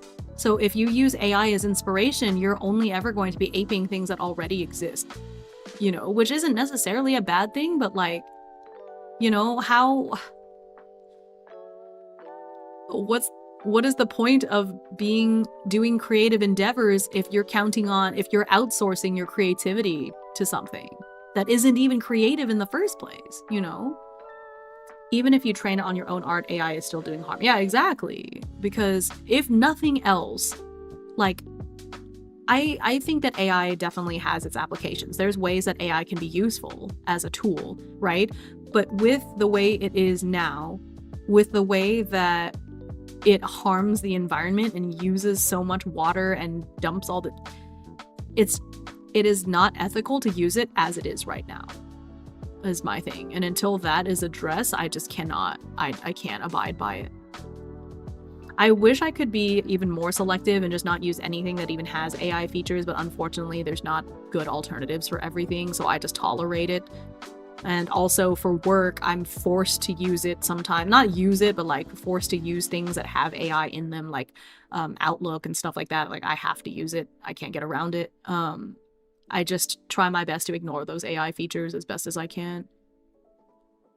It's a real bummer. I think the bubble is popping soon though. So hopefully in the next 5 years or so, AI just like, it's not going away, but I hope that they stop pushing it on us so much, because I think they're getting the message that it doesn't have the universal appeal that they were hoping it would have.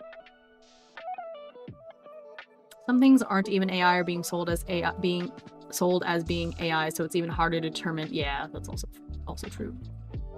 Curse that Pinterest is flooded with AI now too. I got an account shortly before that happened, so I got like 2 days of mostly AI-free Pinterest. Yeah.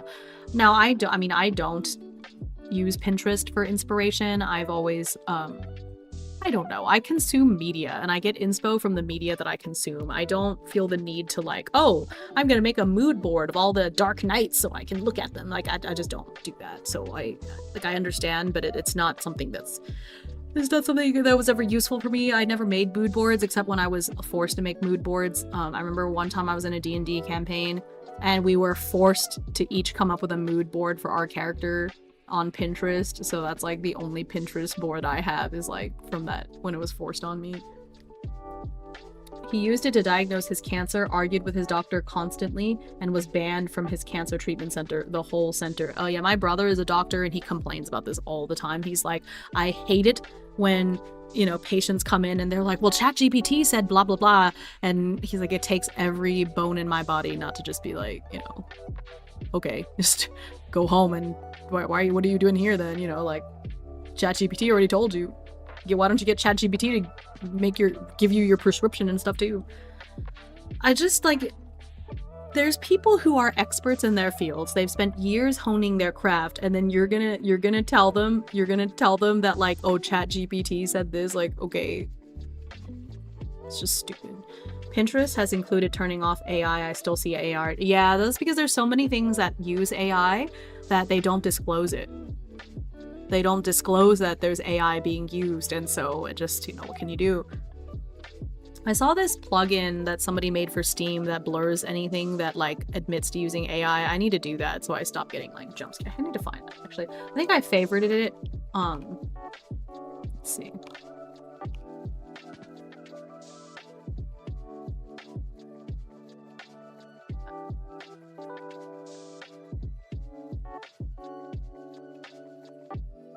Browser extension. Oh, it only works in the browser. AI warning for Steam.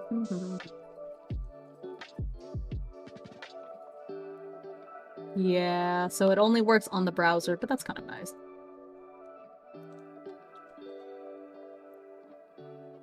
You know what? It's better than nothing.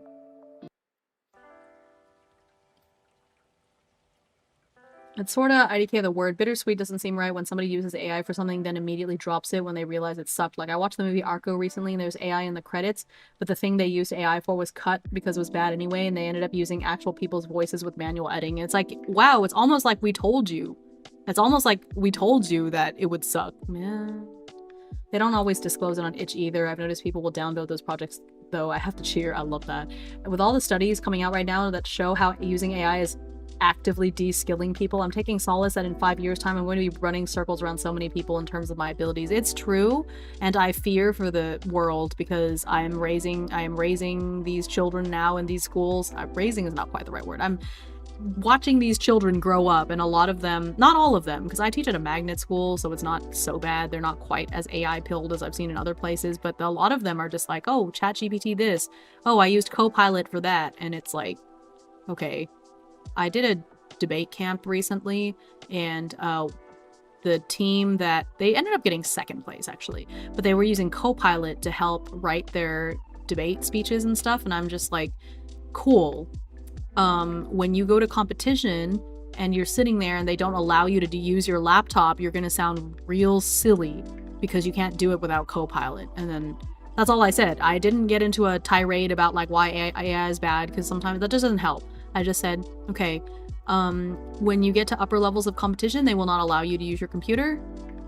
So I just hope that whatever you're able to come up with on your own, matches, because otherwise you're gonna look really, really silly in finals.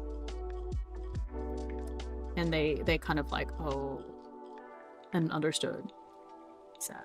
I know, right? Someone tried to tell me I was gonna be left behind, and I was like, left behind in what exactly? Yeah, luckily I am in a profession where I cannot be replaced by AI. Like, a lot of what I do can be outsourced to AI to an extent, but I still have to, like, a living body still has to be there to give the lesson, so. Oh, from what I know of the plugin also hides anything, which use the disclaimer to say they don't use AI. Why would they use the disclaimer to say they don't use AI? That's stupid. Why would they do that for?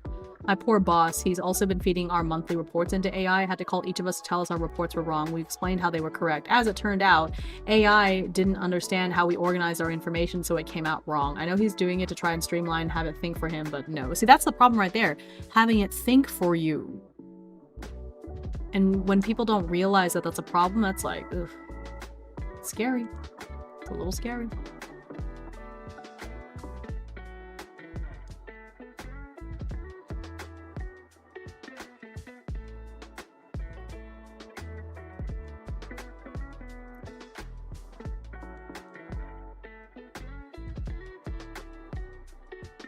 Alright, I've added the plugin.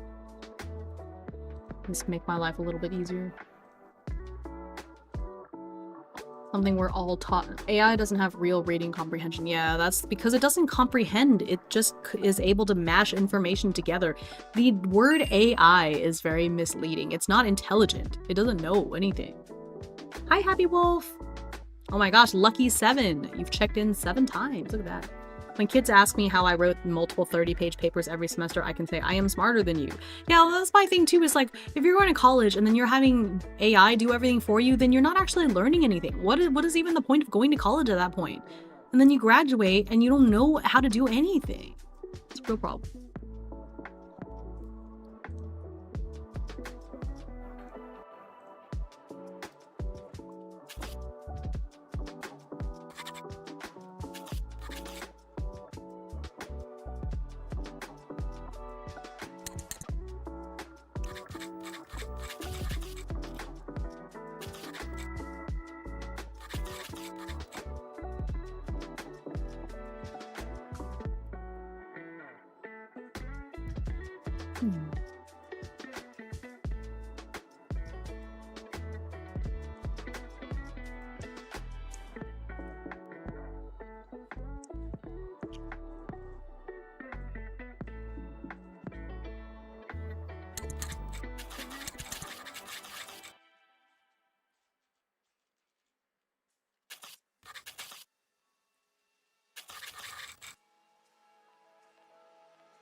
I remember if it was this.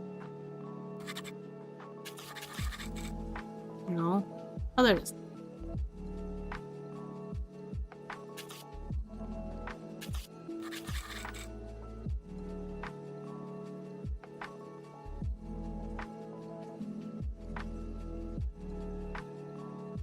Why is it doing that?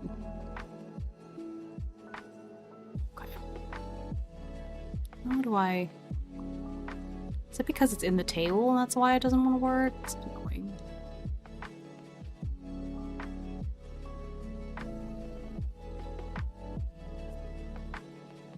Oh, it's a comma.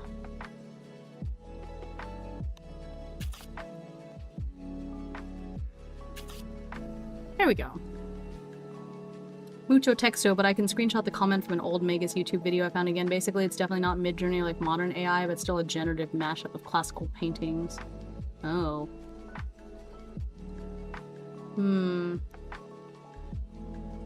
Well, that's a shame.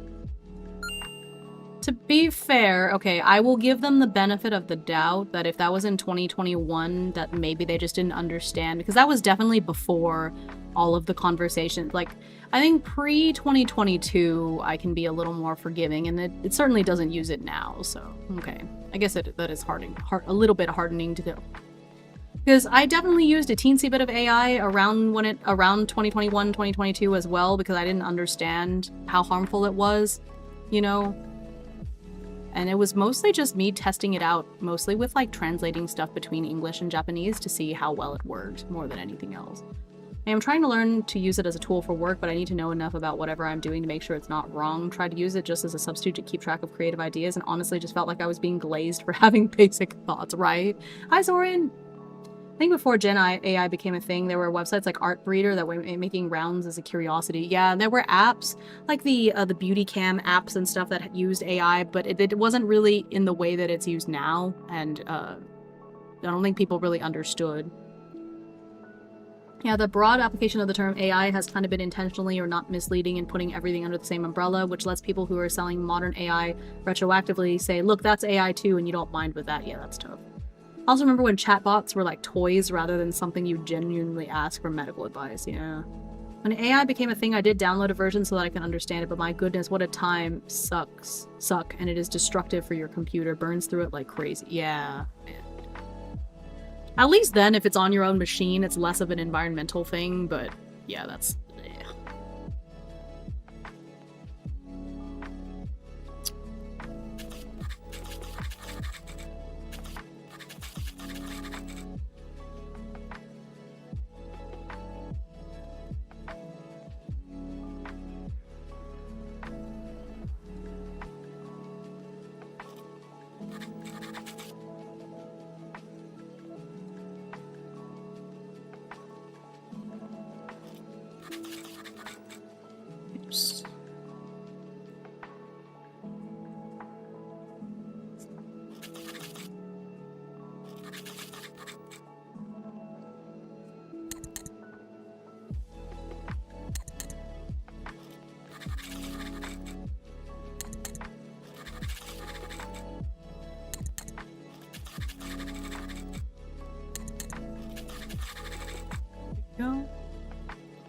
That is true, but I remember the noises my computer made for each image generated. I can only imagine how that plays out with millions of people 24/7. It's no wonder these data centers need so many resources. Yeah, exactly.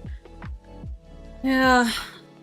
That's why, even though I feel like AI does have its uses, like combing through medical journals, finding things, you know, like I think using AI for analysis or for, what's it called, compiling things, I don't think that's necessarily bad. But the environmental concern for me outweighs everything else right now. So until they somehow come up with ways to fix that, I don't know. And it's too hard for me to vet, like, how AI has been used in something. Is it ethical? Is it not ethical? So at this point, I'm just like, okay, you use AI, you can just go right away. Go away. I'm just not gonna engage with it. But yeah, wrapping back, I remember when I first heard AI coming up in TTRPG talks, I thought it would be something comparable to using Oracle tables. And then down the line realized it was more the reverse, where people would have AI do the creative thinking for them based on prompts rather than having Spark words and such give you prompts to spark your own creativity, which is really sad. Yeah. I've seen people in solo TTRPGs use it as like a way to create chatbots as like oh, the AI is going to be the NPC talking to me. The AI is gonna be the, you know, the enemy and stuff like that. And I'm just like, why? Just go play a video game, man. Like, just go play a video game. What is the point in playing a solo TTRPG if you're outsourcing all that part anyway? Like, so often I'll see people saying, could I use AI for blank? And so many times I'm like, there's already something for this, and plenty of times it's literally free too. Yeah. Yeah.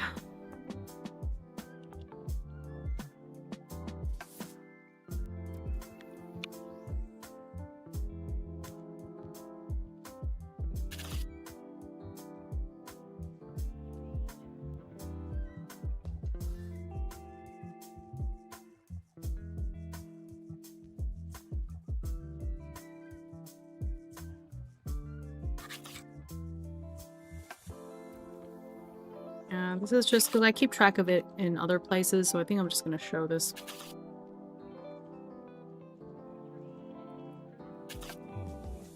"17 is Crisis. There's 60, and then he has 8 inventories.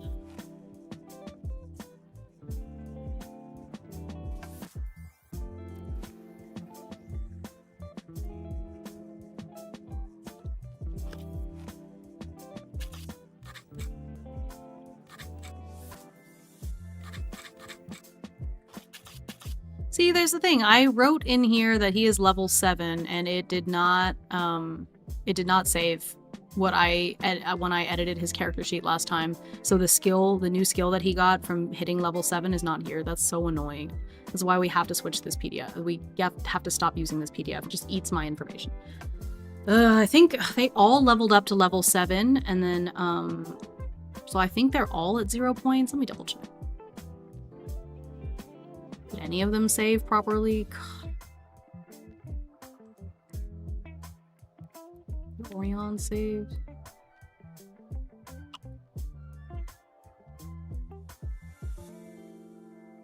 Nope.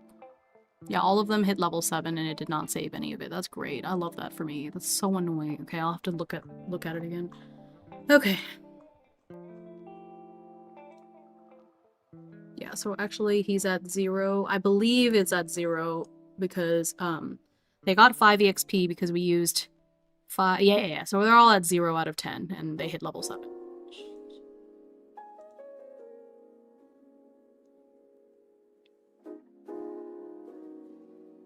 I had someone watch me that does Substacks where she has AI do the roles and generate results and they just journal it. What is the point?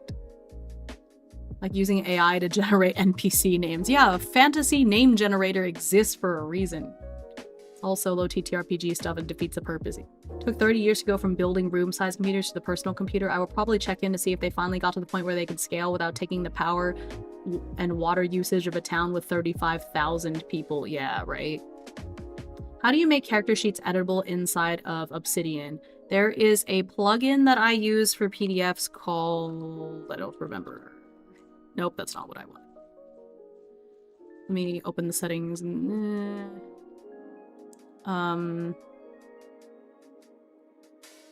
Where is it? You don't? It's one of these.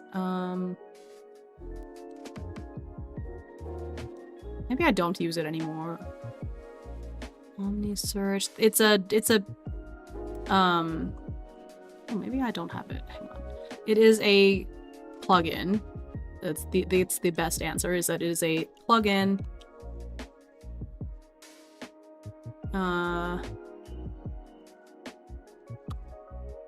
Is it PD? Oh, here it's PDF++. This is the one. PDF++. So it lets you add annotations directly into PDF files and lets you edit them. So there you go. That's the one that I use. I still don't like it because sometimes, so he's apparently working on updates because sometimes it doesn't work. Like I just showed, there's some times where I will type in a bunch of stuff and edit it and it doesn't actually save. So I hope that the fix will fix that because that seems to be the thing. But my issue is that it doesn't save all the time, which is why I gave up on that, and so I am just making character sheets within here anyways. I know sometimes, just to be on the safe side, I would just open up the character sheets in a separate PDF thing and just edit it there instead of editing it within Obsidian, which is a little bit annoying, but yeah.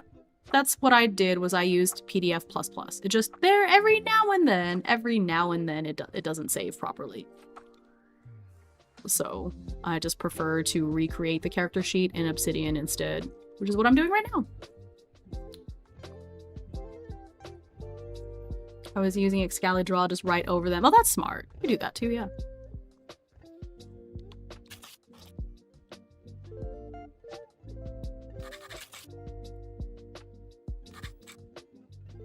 Oh, I should have something for his money somewhere.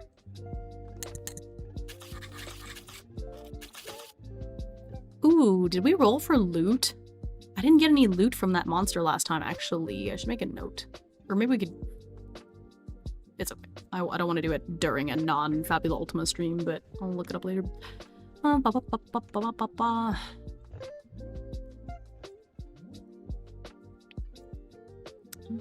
Reminds me, I had the idea a while ago to make simple programming to just do Oracle sub-generate prompts. I know 100% I'd have to be like, BTW, this is not AI, it's just a program. Yeah. No, I think it would be very appreciated, or if you just slap like human made. I saw a video of some AI DM app and it was just as bad as you'd think. It didn't understand the rules of the game, applied them wrong. Yeah, yeah. Wonder how it works with those micro PCs, like the Raspberry, whatever it was. I forget if Soloist Venture actually did the same thing I was thinking of with the Cyberdeck thing. Maybe. By the way, where are you finding the plugins you use? Do you just get them on the Obsidian site? And there must have plugins we should get. Yeah, you can browse them. It does... let's see. Let's see. When I check my plugins, you can set it to... Oh, I didn't know you could do that. That is nice. I'm just gonna check for updates now. Ooh, I got an update. Nice. Yeah, I just find them within Obsidian itself because you can browse here and there's some like, you know, you can sort them by like most downloaded and stuff like that. But these are more for like using Obsidian for typing, you know. Oh no, not AI. Copilot, get out of here. Get out of here.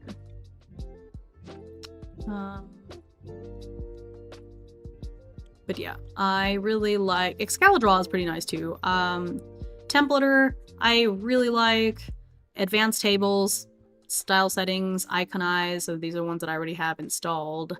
I don't know if OmniSurge is really that useful. It is there. I'll never use it. The PDF++, like I said,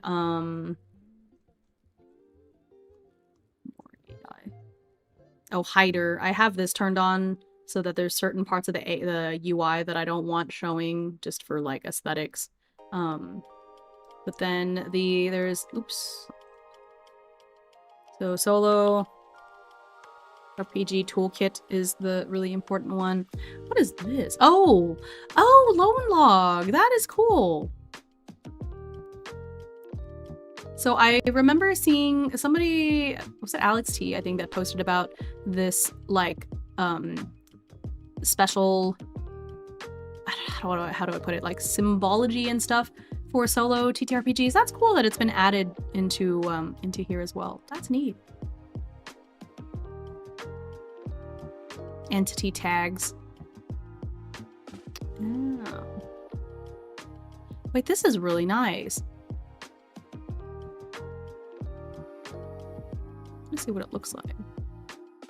This is one that I've wanted to get into. It seems much more simple. Resource tracking, party lot. Oh.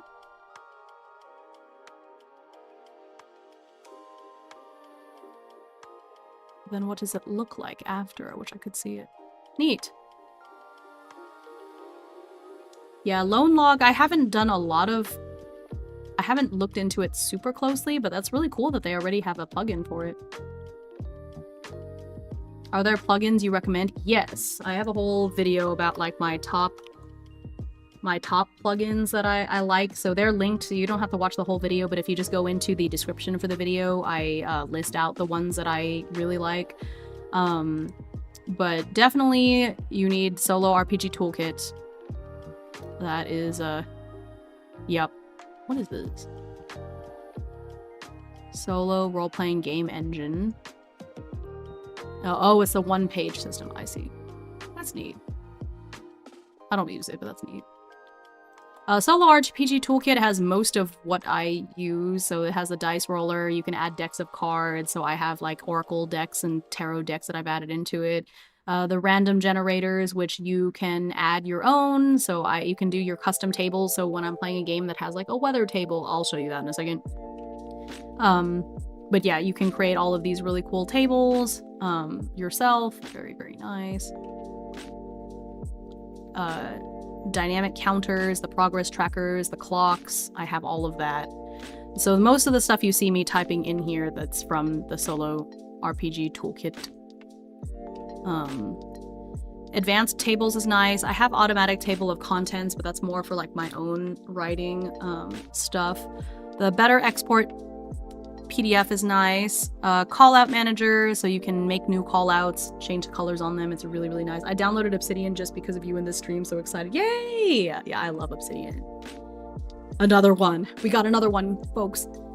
Click Clack is the sound one that I use that I talked about. So Click Clack is really nice. Dice Roller, I like. It's for the typing. So if you type in a formula, it turns into the dice roll. That's nice. I had fantasy content generator, but I found that it was a little clunky because it didn't have that many things. So I just open fantasy name generator in another window now. So I had it, but I turned it off. Oops. Let's see. Oh, HTML checkboxes is very nice. Just to have checkboxes. Iconize. Inline scripts, I like it. It's more, I use that more for writing as well. Somebody recommended Leaflet for making maps. I haven't actually used it yet. OpenGate, I really like. Even though they talk about ChatGPT, it is not inherently ChatGPT. It just basically lets you embed websites into Obsidian. So for example, I have access to a GitHub, the website for O, and so I've embedded O, and so I can just open that there. Templater is really nice. TL Draw is the one that I like to use for drawing maps, and I can show you that in a little bit. So when I'm drawing and I just need to like doodle something, that's what I use is TL Draw. So TL Draw. So I'll go to Choir of Flesh because that's mainly where I used it. But here's like an example. Nope. Need to get to where I actually used it because it's not used all the time. Oh, there. So here's an example of how I used TL Draw. So in TL Draw, you can you can draw on top of images. So here's what it looks like. So I opened the incursion grid in TL Draw, and then it just lets me draw on top of it. The cool thing is, I don't know how they do this, but they Flesh Geyser, yeah. Recently got very inspired to RP after watching your videos on solo TTRPG. I started a duet with a friend. We do a play-by-post. Do you have advice for total beginners in that aspect? I've done very little play-by-post, so unfortunately I can't say that I have a lot of advice on doing play-by-post, but that's really fun though. I love that. I guess I would just kind of do something similar to this, where you're writing out what happens, and then just taking turns with your friend, right?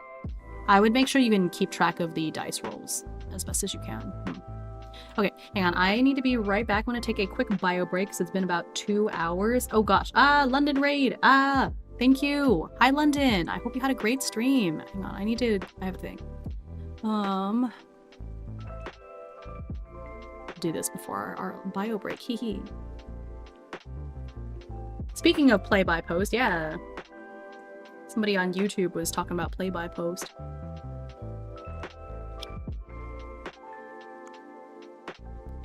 So, I think...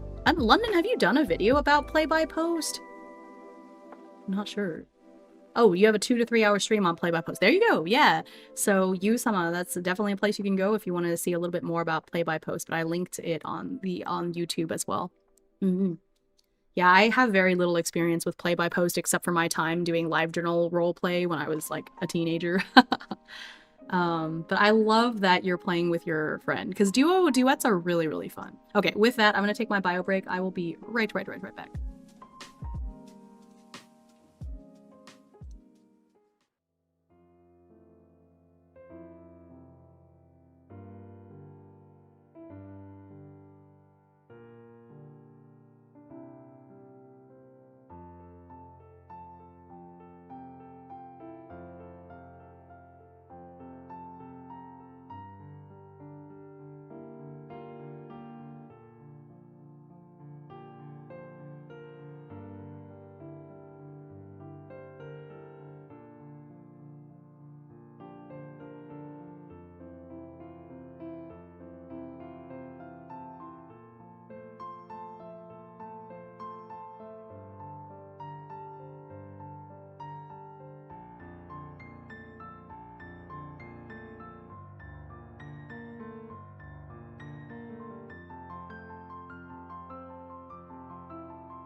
Hello, hello. I am back. Hope you also took a moment to get up and stretch and so on and so forth. Yes, if you are not in the Discord, my Discord is also linked in the, so if you're on YouTube, in the little description box, there's a link to my Discord. If you are a fellow solo TTRPG or just like TTRPGs in general, like please join. I have a very super friendly community. Everyone's very nice. I'm starting up, I'm thinking, we've been planning out ideas for a sort of like solo TTRPG parallel play kind of regular thing, so would love to see more people doing that, hanging out. Let's see, let me catch up on chat. By the way, as a game dev, you might also be interested in know that you can share Obsidian vaults.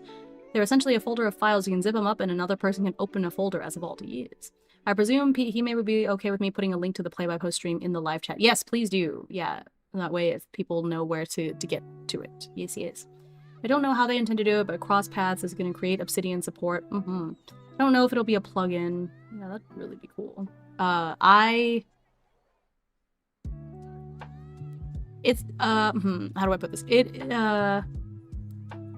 It's not going to be a separate vault, is all I will say about that. I don't want to give away anything. I don't know what I'm allowed to say. Yeah, so I'm just going to say I don't remember it being a vault thing.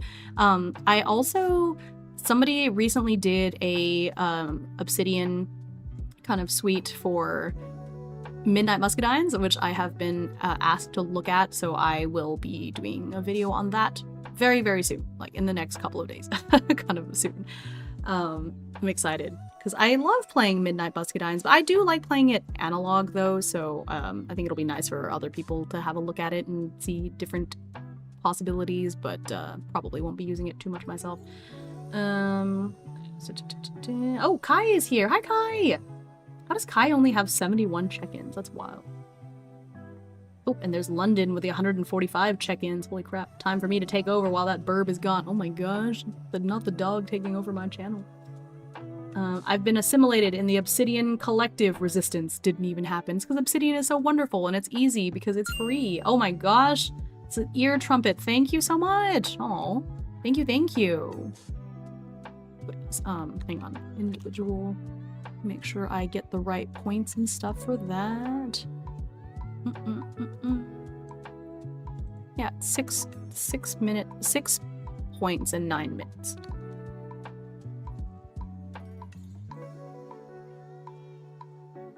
Yeah, added that. Thank you so much, ear trumpet. Added that to the clock. The next goal, by the way, and it's a while away, so we'll see if I actually hit it. But at 8,000 points, I will be doing the long-awaited TCG stream. Now, what am I doing? I don't know. I haven't decided. I will. That is a future Hime problem. I'm gonna cross that bridge when I get to it. But yeah. I need to get that too and maybe finally play Midnight Muscadines. Yeah, Midnight Muscadines is so nice. The only thing is that I am inherently a rule follower, and so when a game is a little vague on like rules, I get antsy, and there are times where Midnight Muscadines is a little bit like hand wavy with rules, and I'm just like, but what? But no, tell me specifically what to do. What am I supposed to do? Ah! But it's lovely. It's beautiful, wonderful world building. I actually have the little cardboard suitcase that all of my Midnight Muscadine stuff is in right here next to my, on like my desk has like a second layer to it where the lamp and everything is. I love how I'm doing hand gestures, like y'all can see that. Someday I will get a 3D model and you will see how many freaking hand gestures I'm always doing, like gestures wildly. This model makes me look so calm, so collected. I'm just like gesturing madly. Someday it is something I eventually would like to do. It's just not super high up on the docket right now. I also do enjoy the 2D aspect, so I don't know, I feel like going 3D would lose some of the charm of just being an anime character. Then we will be able to see the bi-sitting. You can already see my bi-sitting with the little side camera that I've been doing. Everyone that sees how horrible I sit now, you know. So yesterday you even got to see my foot for free for a moment. Give me was like, hey yo, bird foot. Oh shoot. But yes, okay. foot, yeah, my foot was shown for a moment because of the way I was, like, I don't remember, I was sitting. I am, in fact, doing the bi-sit right now as we speak. Talon's on stream, I know, for free. It was for free. Yeah, you're gonna have to, if you didn't watch yesterday, you're just gonna have to comb through the VOD to find it. Ha ha ha ha. I miss out on all the good stuff. I do like my legs. I just wish they weren't all, like, eaten up by old mosquito bites and stuff. I know that they have, like, I'm sure some sort of crazy Korean skincare that can fade all of the scars that I have on my legs, but I feel like the different scars tell a story, and it is a little sad if they all just went away. We saw the unholy sight of hand gestures. It's true, you did see some hand gestures yesterday. That's fun. Scars are good, IMO. Yeah, right? Only foots. No, Revy, no! No, Revy! No, Ender! Oh my gosh, that's so cursed. Oh man. Oh man, oh man.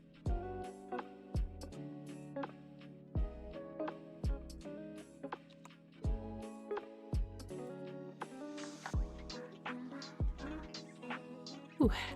I might need a... I think we've been listening to this a little too long. Let me see if I can pick another lo-fi. Oh, you know what? We could listen to medieval lo-fi. It's been a minute. I love medieval lo-fi.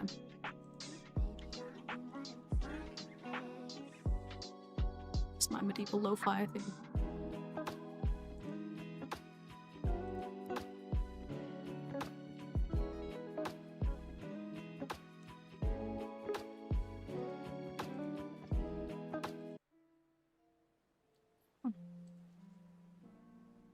Yeah, yeah.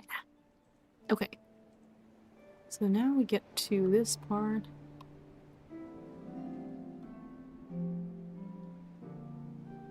Probably raise the volume a little. There we go.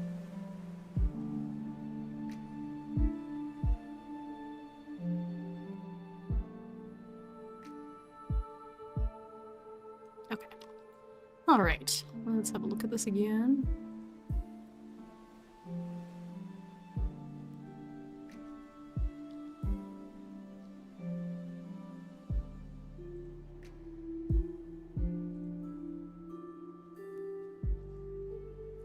Let's see. Where did it go?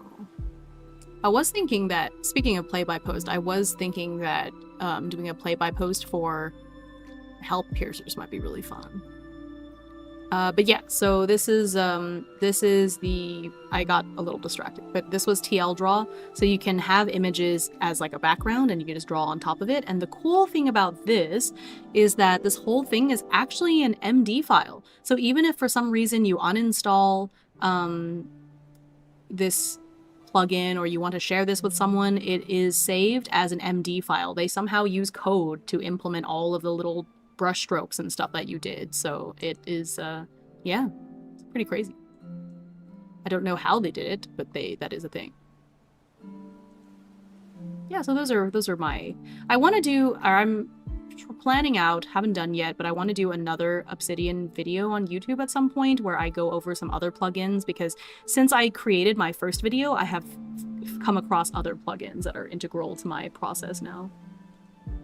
They've been turning Animorphs into comics. I need to add them to the list for my library system. Oh my gosh, really? I've been thinking lately how much I wanted to like reread Animorphs, and then I remember that it's like 300 books, but dang, I think comics would be so cool. Weird thought. Oops. I want Animorphs Hime transformation. That would be so strange. Gotta get ready for Gerb. We'll see you later. Goodbye, London. Thank you again so much for raiding and for sharing your play-by-post stuff. I'll see you later. Have a good day at work. What kind of parrot is Hime? I am a Malabar parakeet. Yeah, if you want to be very specific. I am a Malabar parakeet, or I think it's also called like a blue-ringed parakeet, something like that. It is a parakeet that is from Southeast Asia or India region. It was important to me that I be an Asian parrot since I am Asian, but there weren't any like parrots that were native only to Vietnam, so that's what I went with. Plus, I knew I wanted to be blue because it's my I mean, this particular blue is not my favorite color. I could have been a little bit more teal, but I think having this blue works really well for cohesive design. You know, my design is very annoying for green screen though, because if I've done green screen and it makes my like left eye turn all gray, I can't turn it into blue because then, well, without blue, what am I? Ooh, okay, thanks, yeah. Hi, tiny tiefling! But I can't do pink because then I have red, so I have a little bit of all the primary colors. I have all the primary colors in my design. Makes it difficult for like the whole green screen thing, but I've just given up and I just do green and I just make, you know, only for these group music videos and stuff does my eye turn into a different color, and I just have to live with it. Ahoy hoy! How are you doing today? Tiny tiefling ahoy!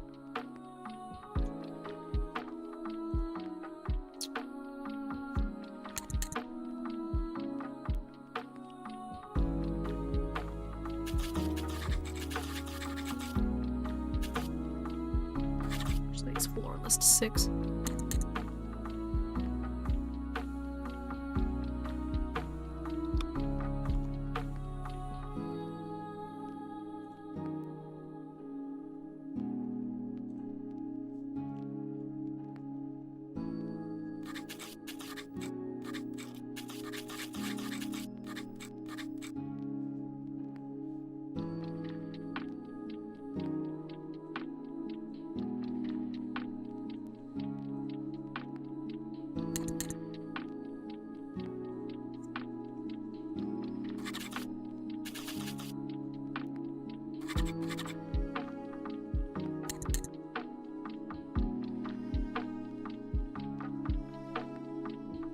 Okay, so Diplomancy, we have Battle Gardening.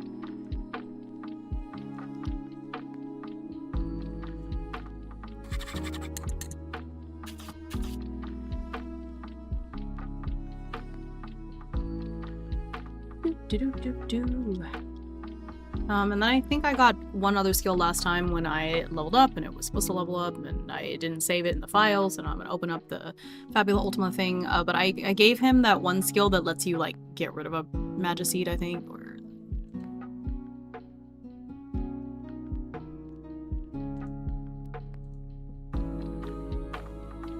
Graft. As long as there's a Magiseed in your garden, you may use an action to remove that Magiseed and then plant another one. Keep the current field sections unchanged. Okay.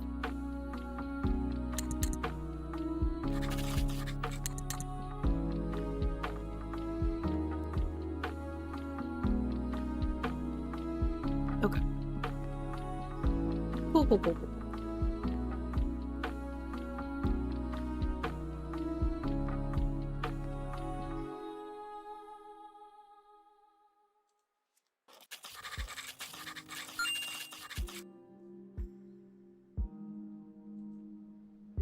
Cool.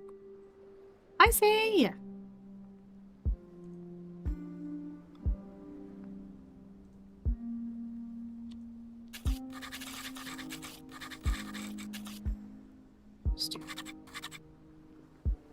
Can I make this text bigger?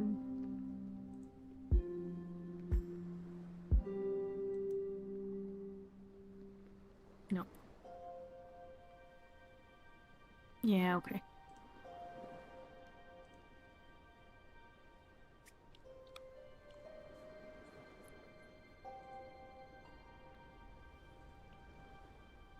Then we have, he's got Wayfarer 1.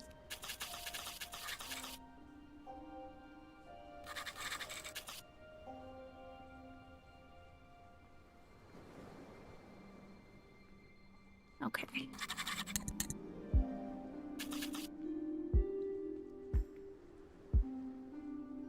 I don't know how useful this has been, but later it will be, so, you know, we'll take the one level of Wayfarer. He is 100% support. Oh no, Revy, I guess that will happen. Oh, I just saw. I'm writing in my own language, was reading the chat and listening in English, and I mix the two languages without realizing until I go back and check it again. My brain hurts a bit. I'm so sorry. That's tough. For what it's worth, I often go through the same thing to see the trials of being multilingual. You got Gooborb. Sorry, you already had Gooborb. Okay, so we got the job classes. I want to keep track of the different seeds that he has.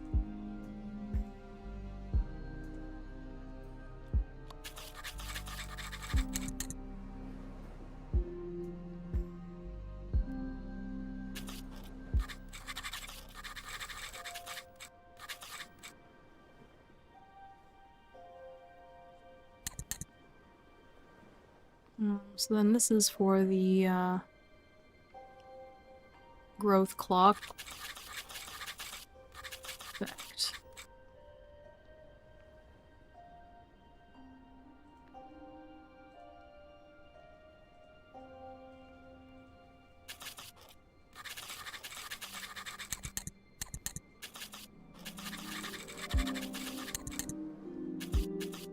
No, he only has 3 of them. Okay. Cool. Nice. I've been using Obsidian for months now, but just the basic stuff, so I'm glad your stuff came up. Yeah! I'm always learning new stuff about Obsidian too, so if you ever find something cool, feel free to share. Yeah, sometimes I read stuff in English and don't realize is in English after a while. Brain hurts a lot, yeah. I think because, like, there's quite a bit of Latin based words in English too, so they're similar enough that it's like, oh. Okay.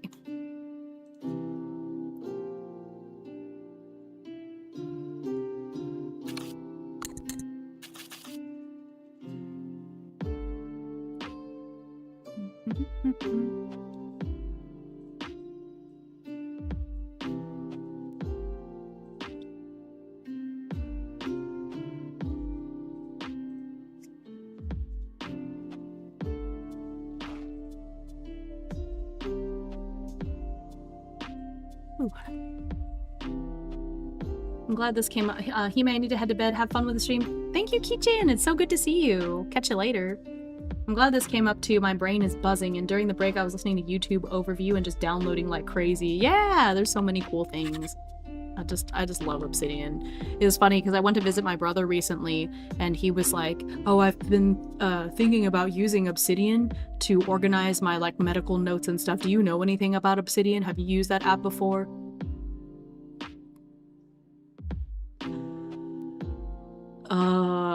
My reaction. So needless to say, I gave little brother a crash course in how to use Obsidian too. It was very funny. I think I messaged it on Discord. I was like, guys, my brother just asked me if I've ever heard of Obsidian. It was very, very silly. Also, Brother Burb has said, I asked him, and he said that he is down to be in a, it was funny. I asked if he'd be willing to play Slay the Spire on stream with me, and he said yes, but he was like, yes, but I probably won't talk a lot, and I don't know that much about VTubers, and don't farm me for content. It's like, what do you mean? We're just chatting. We're just chatting as we play. Like, what do you think is happening in these Slay the Spire games? You just send the link of your video to your brother. I should have. It was funny. When we were in person, I didn't want to be like, actually, you know, but it was funny. Yeah. Let's see. Obsidian, I've heard of it. Maybe sweats at hundreds of hours of use. Yeah. Brother Burb, Fugi, don't farm me for content, lol. Actually, Brother Burb was in the chat during, I think it was the last Slay the Spire stream. I can't remember if it was the last one I did or the one before that where Lacey was there, but one of the recent Slay the Spire streams I did, he was actually in chat. He did say something, but you just will not know who Brother Burb was. Don't turn me into marketable plushies. I've told Brother Burb that there is a Dr. VTuber, Saikin. I was like, there is a Dr. VTuber. I think he's a resident, so he's kind of around your level. My brother's about to start fellowship, so he's a little different. But I was like, so you could be a Dr. VTuber. There is a precedent, and he was just like, who has time for that? How does that guy have time for that? I was like, I don't know. My brother does not have a lot of free time. You guys think my free time is bad? Like, my brother has even less free time than I do. Shoot. It was funny. Well, one time he messaged me while I was streaming. He messaged me on Steam, and then I went back and forth, and then he asked, I paused. I remember it was during stream because I was like, oh guys, Brother Burb is messaging me. And then he was like, wait, are you streaming right now? I was like, yes. And he replied, are you farming me for content? Like, no. What the heck? I don't know, he is so suspicious. What if he's watching right now? What if he's here right now? Because he does watch my streams. Like, not all the time, but you know. I think there are VTubers of anything. No, but he is like, Saiken is like a doctor who is a VTuber, and then he is a doctor VTuber as well. So his thing is he does like streams about medical content, medical stuff. Like, he talks about being a doctor, he talks about medicine. So that's like his whole shtick. That's like if I decided to be a teacher VTuber,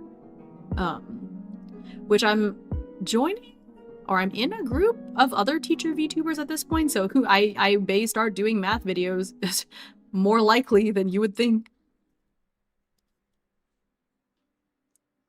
Man, true, it's why we're all secretly here just waiting for the Brother Burb content. That's why we're all here. Yeah, Brother Burb content. Like when my friend found out about Koriko and it's super their jam. Koriko is so good. I need to pick that up again. I was playing it as a duet with a friend, but I think she flaked out. I don't know if we're ever picking that up again. So I want to pick that up again. But oh, you know what? Maybe Koriko will be the game that I use the Magic Fairy for, because I found this game. Okay, TLDR. I found this game. I'm gonna link to it because if you're not in the Discord, you might not have seen it. But there's this game where the point of the game is you are creating a, it's not even a game, it's more like a tool, but you use it to create a digital scrapbook. So it's like a digital journaling, scrapbooking kind of a game. And I was thinking of how cool it would be, and here it is, I'll put it on YouTube as well. And I thought it would be really cool if I played a solo TTRPG that way, you know? So it's like analog, but not really, and I'm really curious to try it, and I think Koriko might be the one. Now that I'm thinking on it, I think Koriko might be really good to try that, so hey, might try that. Not gonna lie, if I had a VTube avatar, I'd want to be a Manticore, like hands down, easy, that one. That would be really cool. Love that. Oh no, not math. Yeah, I did ask in the Discord what type of math people would like to see, and it seems like solving equations needs to be the first thing. And I think I might do it in the level of like starting at the easiest level and then going up as far as I can of like, okay, solving equations all the way up. We need math. Yeah. 1,000-year-old vampire is probably also great for a scrapbooky journaling. That's true. Oh yeah, that would be really cool, actually. I love 1,000-year-old vampire. That was a reward that y'all unlocked, by the way, that I get to revisit one of my favorite games. But it was my first solo TTRPG, and so I will be revisiting that. I've been thinking on what period of history I want to go to for that, and that's the only reason why I haven't. I've also considered, because every time I've played 1,000-year-old vampire, I've played like started in ancient times. Like I've played a Greek vampire, I've played like an ancient Chinese vampire, I've played ancient Egyptian vampire. I've played that game multiple times, right? But I've never done like in the future. So imagine if I have a vampire that starts in like the 90s and then goes forward towards the future, or if I even start in the year 2500 and it just gets like cyberpunk vampire, I think would be really neat.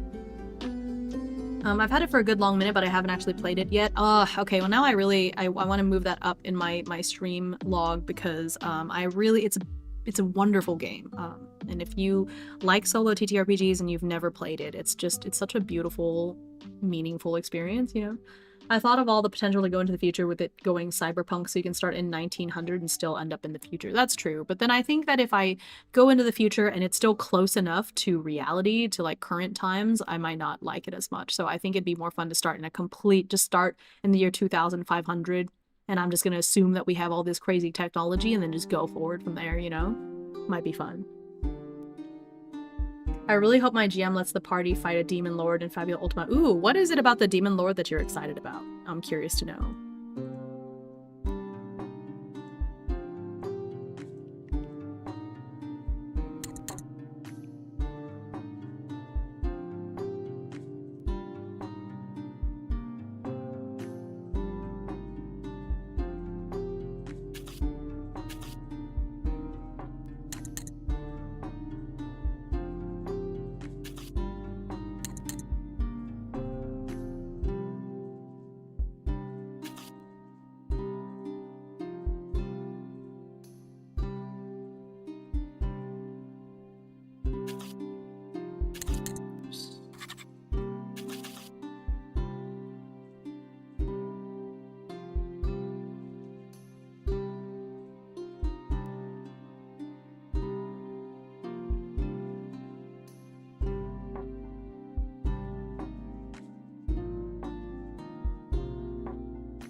True, like at a point in futurism, it can basically just be fantasy, but with tech. Exactly. That's what's fun about it, I think.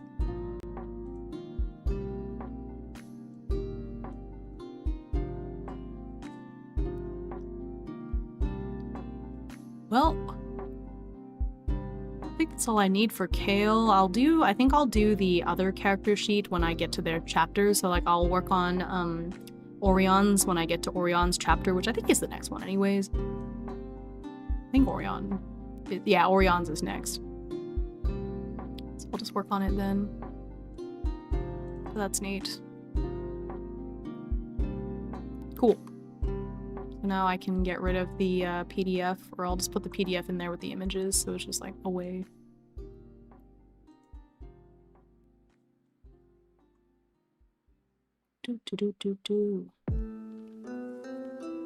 Yeah, I think this is a lot easier to read. I don't have to worry about like it getting erased or anything, and this is just something I refer back to in between sessions. Usually I don't have to look at their character sheet super often. Sometimes during battle, I guess, to see what dice I need for this, but this is nice because now I can just roll here, so if I'm making an insight might check, I just do that.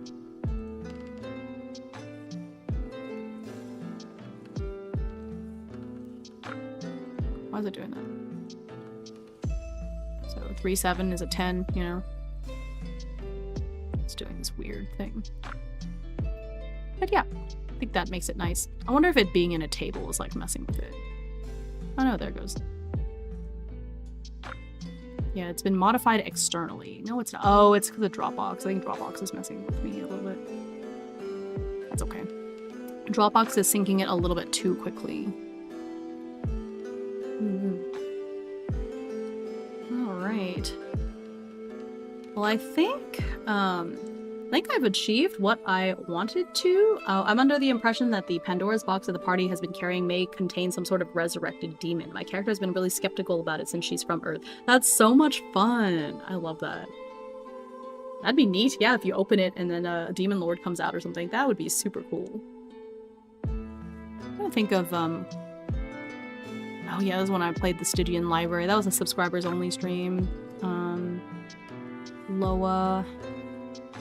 Oh, this was when I played Midnight Muscadines, when it was just the preview PDF, and this is also before I understood that callouts existed. It was neat though.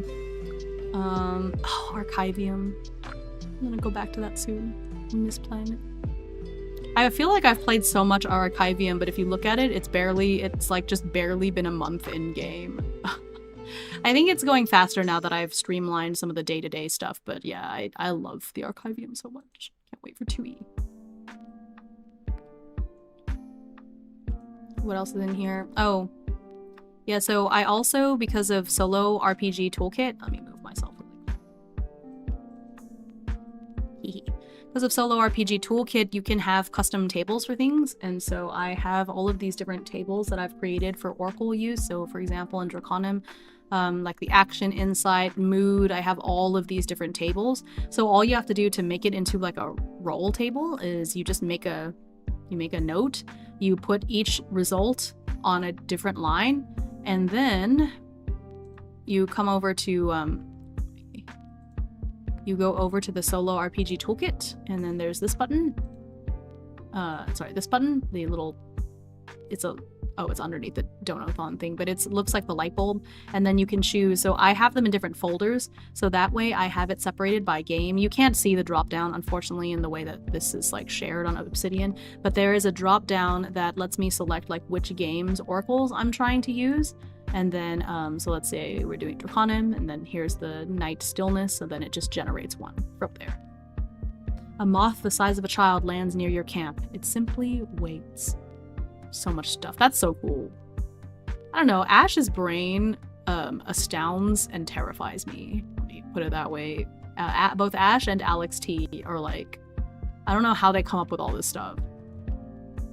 Each of them at this point have created so many games, and yet like, how is there so much stuff? Oh, it's Anna! Hi, Anna! I was talking about you earlier. I was gossiping about you. Not really. We were talking about Solo TTRPG. Did you catch that Ash is already? Oh no, Ash has like I think at least 3 games in the pipeline. Oh, I know. Yeah. I am highly privileged. I am highly privy to some of them, and I have been sworn to secrecy. Only nice things, I hope. Even if I wanted to think of a mean thing to say about you, I don't think I could. Like, I can't think of anything. Anna's just a nice dude. Just a nice guy. Cool streamer. Very patient in Stardew with me having to get his ugly baby. Final ugly baby race. Yeah, I was like, shout out to my fellow one of my fellow solo TTRPG VTubers. The ugly baby race, yeah. That Anna, they're just too cool. Yeah, that's what it is. When will my baby come home from the mines? The answer was never. I had to complete the freaking community center. It was crazy. Just nuts. But yeah, it was a shout out. Gotta start the TTRPG, solo TTRPG collective of VTubers. I've always said, if and when I ever hit partner, the first stream team I'm making is a TTRPG VTuber stream team for all of us who do TTRPGs, because it's a fun time and it'd be fun to just gather everyone in one place, you know? I'm at least aware of most of them, even if I'm not friends with them. You know, it's a small enough space. But again, the ones that purely do D&D and Pathfinder, I'm not as close to, just because I don't do that stuff so much, so it's a little harder to get to know them, or for them to get to know me. You know, I'm very, very indies. But y'all, yeah, the ugly baby race is crazy. But yeah, it was that's why I shouted you out. I was like, if you follow me and you don't follow Anna, and especially if you're European and you need stuff to watch at, you know, your hours that aren't ungodly, you know. Let's see. Yeah, so I achieved what I wanted to, I think. I was able to create that extra character sheet, or the kind of Obsidian style character sheet for my Fabula Ultima campaign. So now all I have to do is for each one, I will just copy the one that I made for Kale and just erase all of this stuff and add their stuff instead. But I think it came out pretty nice. So I've got like the basic info on him there, the traits, because this is actually important because you use this when you're using your Fabula points, and Fabula points are how you get EXP, which is important. And then these things here, which bonds he has, the equipment. I think I have the important things here for him, and it's in a much easier to read format than the freaking PDF. So everyone could just have a bad sleep schedule, watch streamers from around the world. That's also an option. True, no gods, no bedtimes. Yeah. During the summer, I'm a lot more free to stay up till ungodly hours and watch my favorite European or Australian VTubers, but it's not always easy to do that, for sure. Look at him. He just looks so happy. He just loves plants. He just wants to research plants and flowers. He's just a nice guy. Just a nice kid.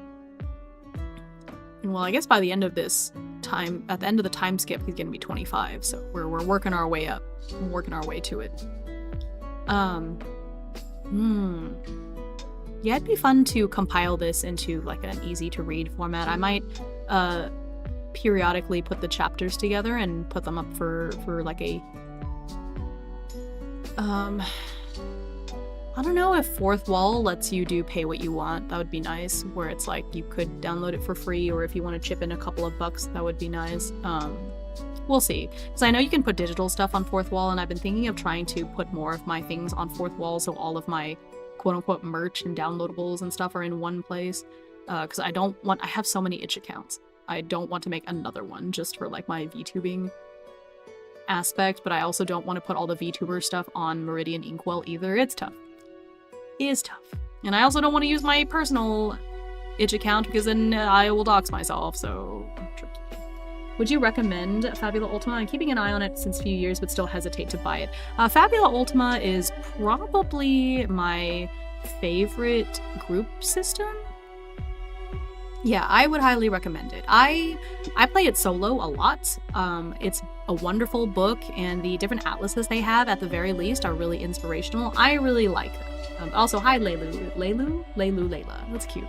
I would recommend it, especially if you like JRPGs. Like if you played Final Fantasy and really loved those kind of games growing up. It's very nostalgic, but the team behind Fabula Ultima has. You can very clearly see all of the love and effort and affection that went into it, you know what I mean? Hi, Viper! So, if nothing else, I think it's worth supporting devs like them. They're awesome. Or designers, devs like them. But yeah, just even as a system, I absolutely love playing Fabula Ultima. I love playing it solo. I also love playing it in a group. I've played it in a group before and super enjoyed my time. There are going to be two wolves within me fighting soon. Draconim solo versus Fabula solo. Yeah, it's tough. It's tough for sure. And I really do enjoy, if you want that JRPG. Oh no, you're fine. Oh, look at that frog emote. That's so cute. Oh my gosh, I love that. That's so cute. Are you a frog streamer? I'm gonna have to check you out after this. That's so fun.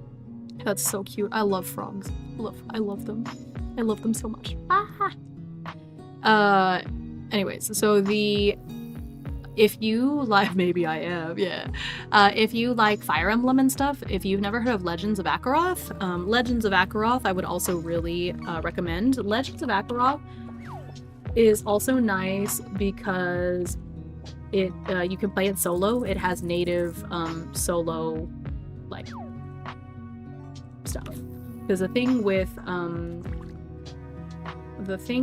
the Fabula Ultima is that they do not have solo support. In their most recent updates I've seen about it on Discord, it's obviously in the works, but it's not exactly a priority just yet. So eventually Fabula Ultima will have solo support. It's just not there yet. So if you are interested, here is my affiliate link for Legends of Akaroth, and you can look into that because the 1.0 is basically done, so you can get the PDF. And it's really fun. I would say, because we've talked about this previously about like, okay, so why would you choose Fabula Ultima over Legends of Akaroth or vice versa? So the way I like to explain it is that Legends of Akaroth plays a lot more like how do I put this? Like Fire Emblem or Disgaea or Final Fantasy Tactics. It feels a little bit more like one of those tactical JRPGs compared to Fabula Ultima that feels much more like pure old school like Final Fantasy. Turn-based, crazy stuff, you level and crazy things happen. That's the way that I separate it out, I wonder how well Ryutama would work solo. I feel like either really well or really not, granted the built-in GMPC thing. I haven't played Ryutama yet. I'm supposed to. I know trying to work out a date with like my friend Raguna about playing Ryutama, so I'll have better thoughts on how to play it solo once I've actually played it or looked at it, but I'm sure it wouldn't be too bad. But yeah, I would definitely check out Fabula Ultima. I love it. If you want something a little bit more tactical, Legends of Akaroth is, I have streamed a lot of Loa as well. Definitely look at my videos for that. And I am planning to start a new Legends of Akaroth campaign soon. The other one is slightly on pause. But I want to pick it up again soon. I do miss them. But I actually have an idea for a second campaign I want to do that's extra cozy. Weirdly enough, it also has a cat main character. I just really like Pantharas. What can I say? I like the cats. I love the cats. But yeah. So I think that might be it for today's stream. I did what I set out to do. I know the Magic Cup starts in about an hour, so I want there to be enough time for me to grab lunch. I need vegetables. I'm jonesing for some vegetables. So I think let's go ahead and raid out, and I will be in the Magic Cup. So that's going to be on Kappa's stream. So I will be posting in the Discord when I'm, going to be starting or when I'm going to be playing in that. Today we are doing the, whatchamacallit? We are doing the rental team. Oh, Magic Cup starts now? What? I thought it started at 3 o'clock. Oh, it's 3 o'clock Eastern. Oh, shoot. Okay, well, I might go get a salad anyways and just play online for a bit. That's funny. I have no concept of time, apparently. I forgot time zones are a thing. Thanks for stream. I cleaned lots of stuff. I'm so glad. Thank you for your answer. Take care of you. Yeah, thank you for popping in. Appreciate it. Thank you everyone for today. I'm gonna, I guess if Magic Cup starts now, I guess I'll raid into Magic Cup again. What the heck? Dang, my vegetables. My vegetables. Wait, it hasn't started yet. Has it? I don't see it. Did it actually start? Did it actually start yet? I don't see it. They aren't live yet. Okay, well in that case, I'm going to raid out elsewhere and then I can run, but prep has started. Well, you know. Okay, let's see where... I'll be quick. Ooh.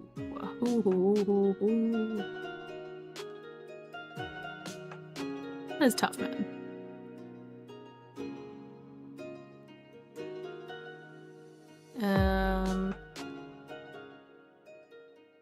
Okay. Rinny's is doing Pow World. I think we will just drop into there. It looks like she's still gonna be going for a while, so we'll do that, and then I'm gonna go eat. There's a message. Okay. All right. Thank you everyone for being here. If you think of any other questions, feel free to ask me in the Discord. But thanks for hanging out, and I hope this expanded your brain and your Obsidian usage. I will see you all again very soon. I'll be putting out my schedule probably later today. I think I already know what I'm doing this week. So, okay. With that, I'll see y'all later. Here's the raid. Go that way, and then let's put out the raid message. There's the... What the heck? There's 32 people in here. Jeez. Oh my goodness. That's a lot. Oh, there's like 8 of you on YouTube as well. Oh my goodness. That's like 40 people. What the hecky? Oh my gosh. See, this is why I don't look at it during the stream, because if I'd known that there were 40 people watching me, I would have freaked out a little bit. So, you know what? That's why I cannot look at these numbers. It's thing. I really appreciate everybody. Thank you so much for all the support. Thank you for being here. If you think of any other questions, do let me know. I always love yapping about TTRPGs and Obsidian anytime. Thank you. Yesterday was foreshadowing. It feels that way. Thank you so much. I will see you all again very soon. Everybody, have a wonderful rest of your day.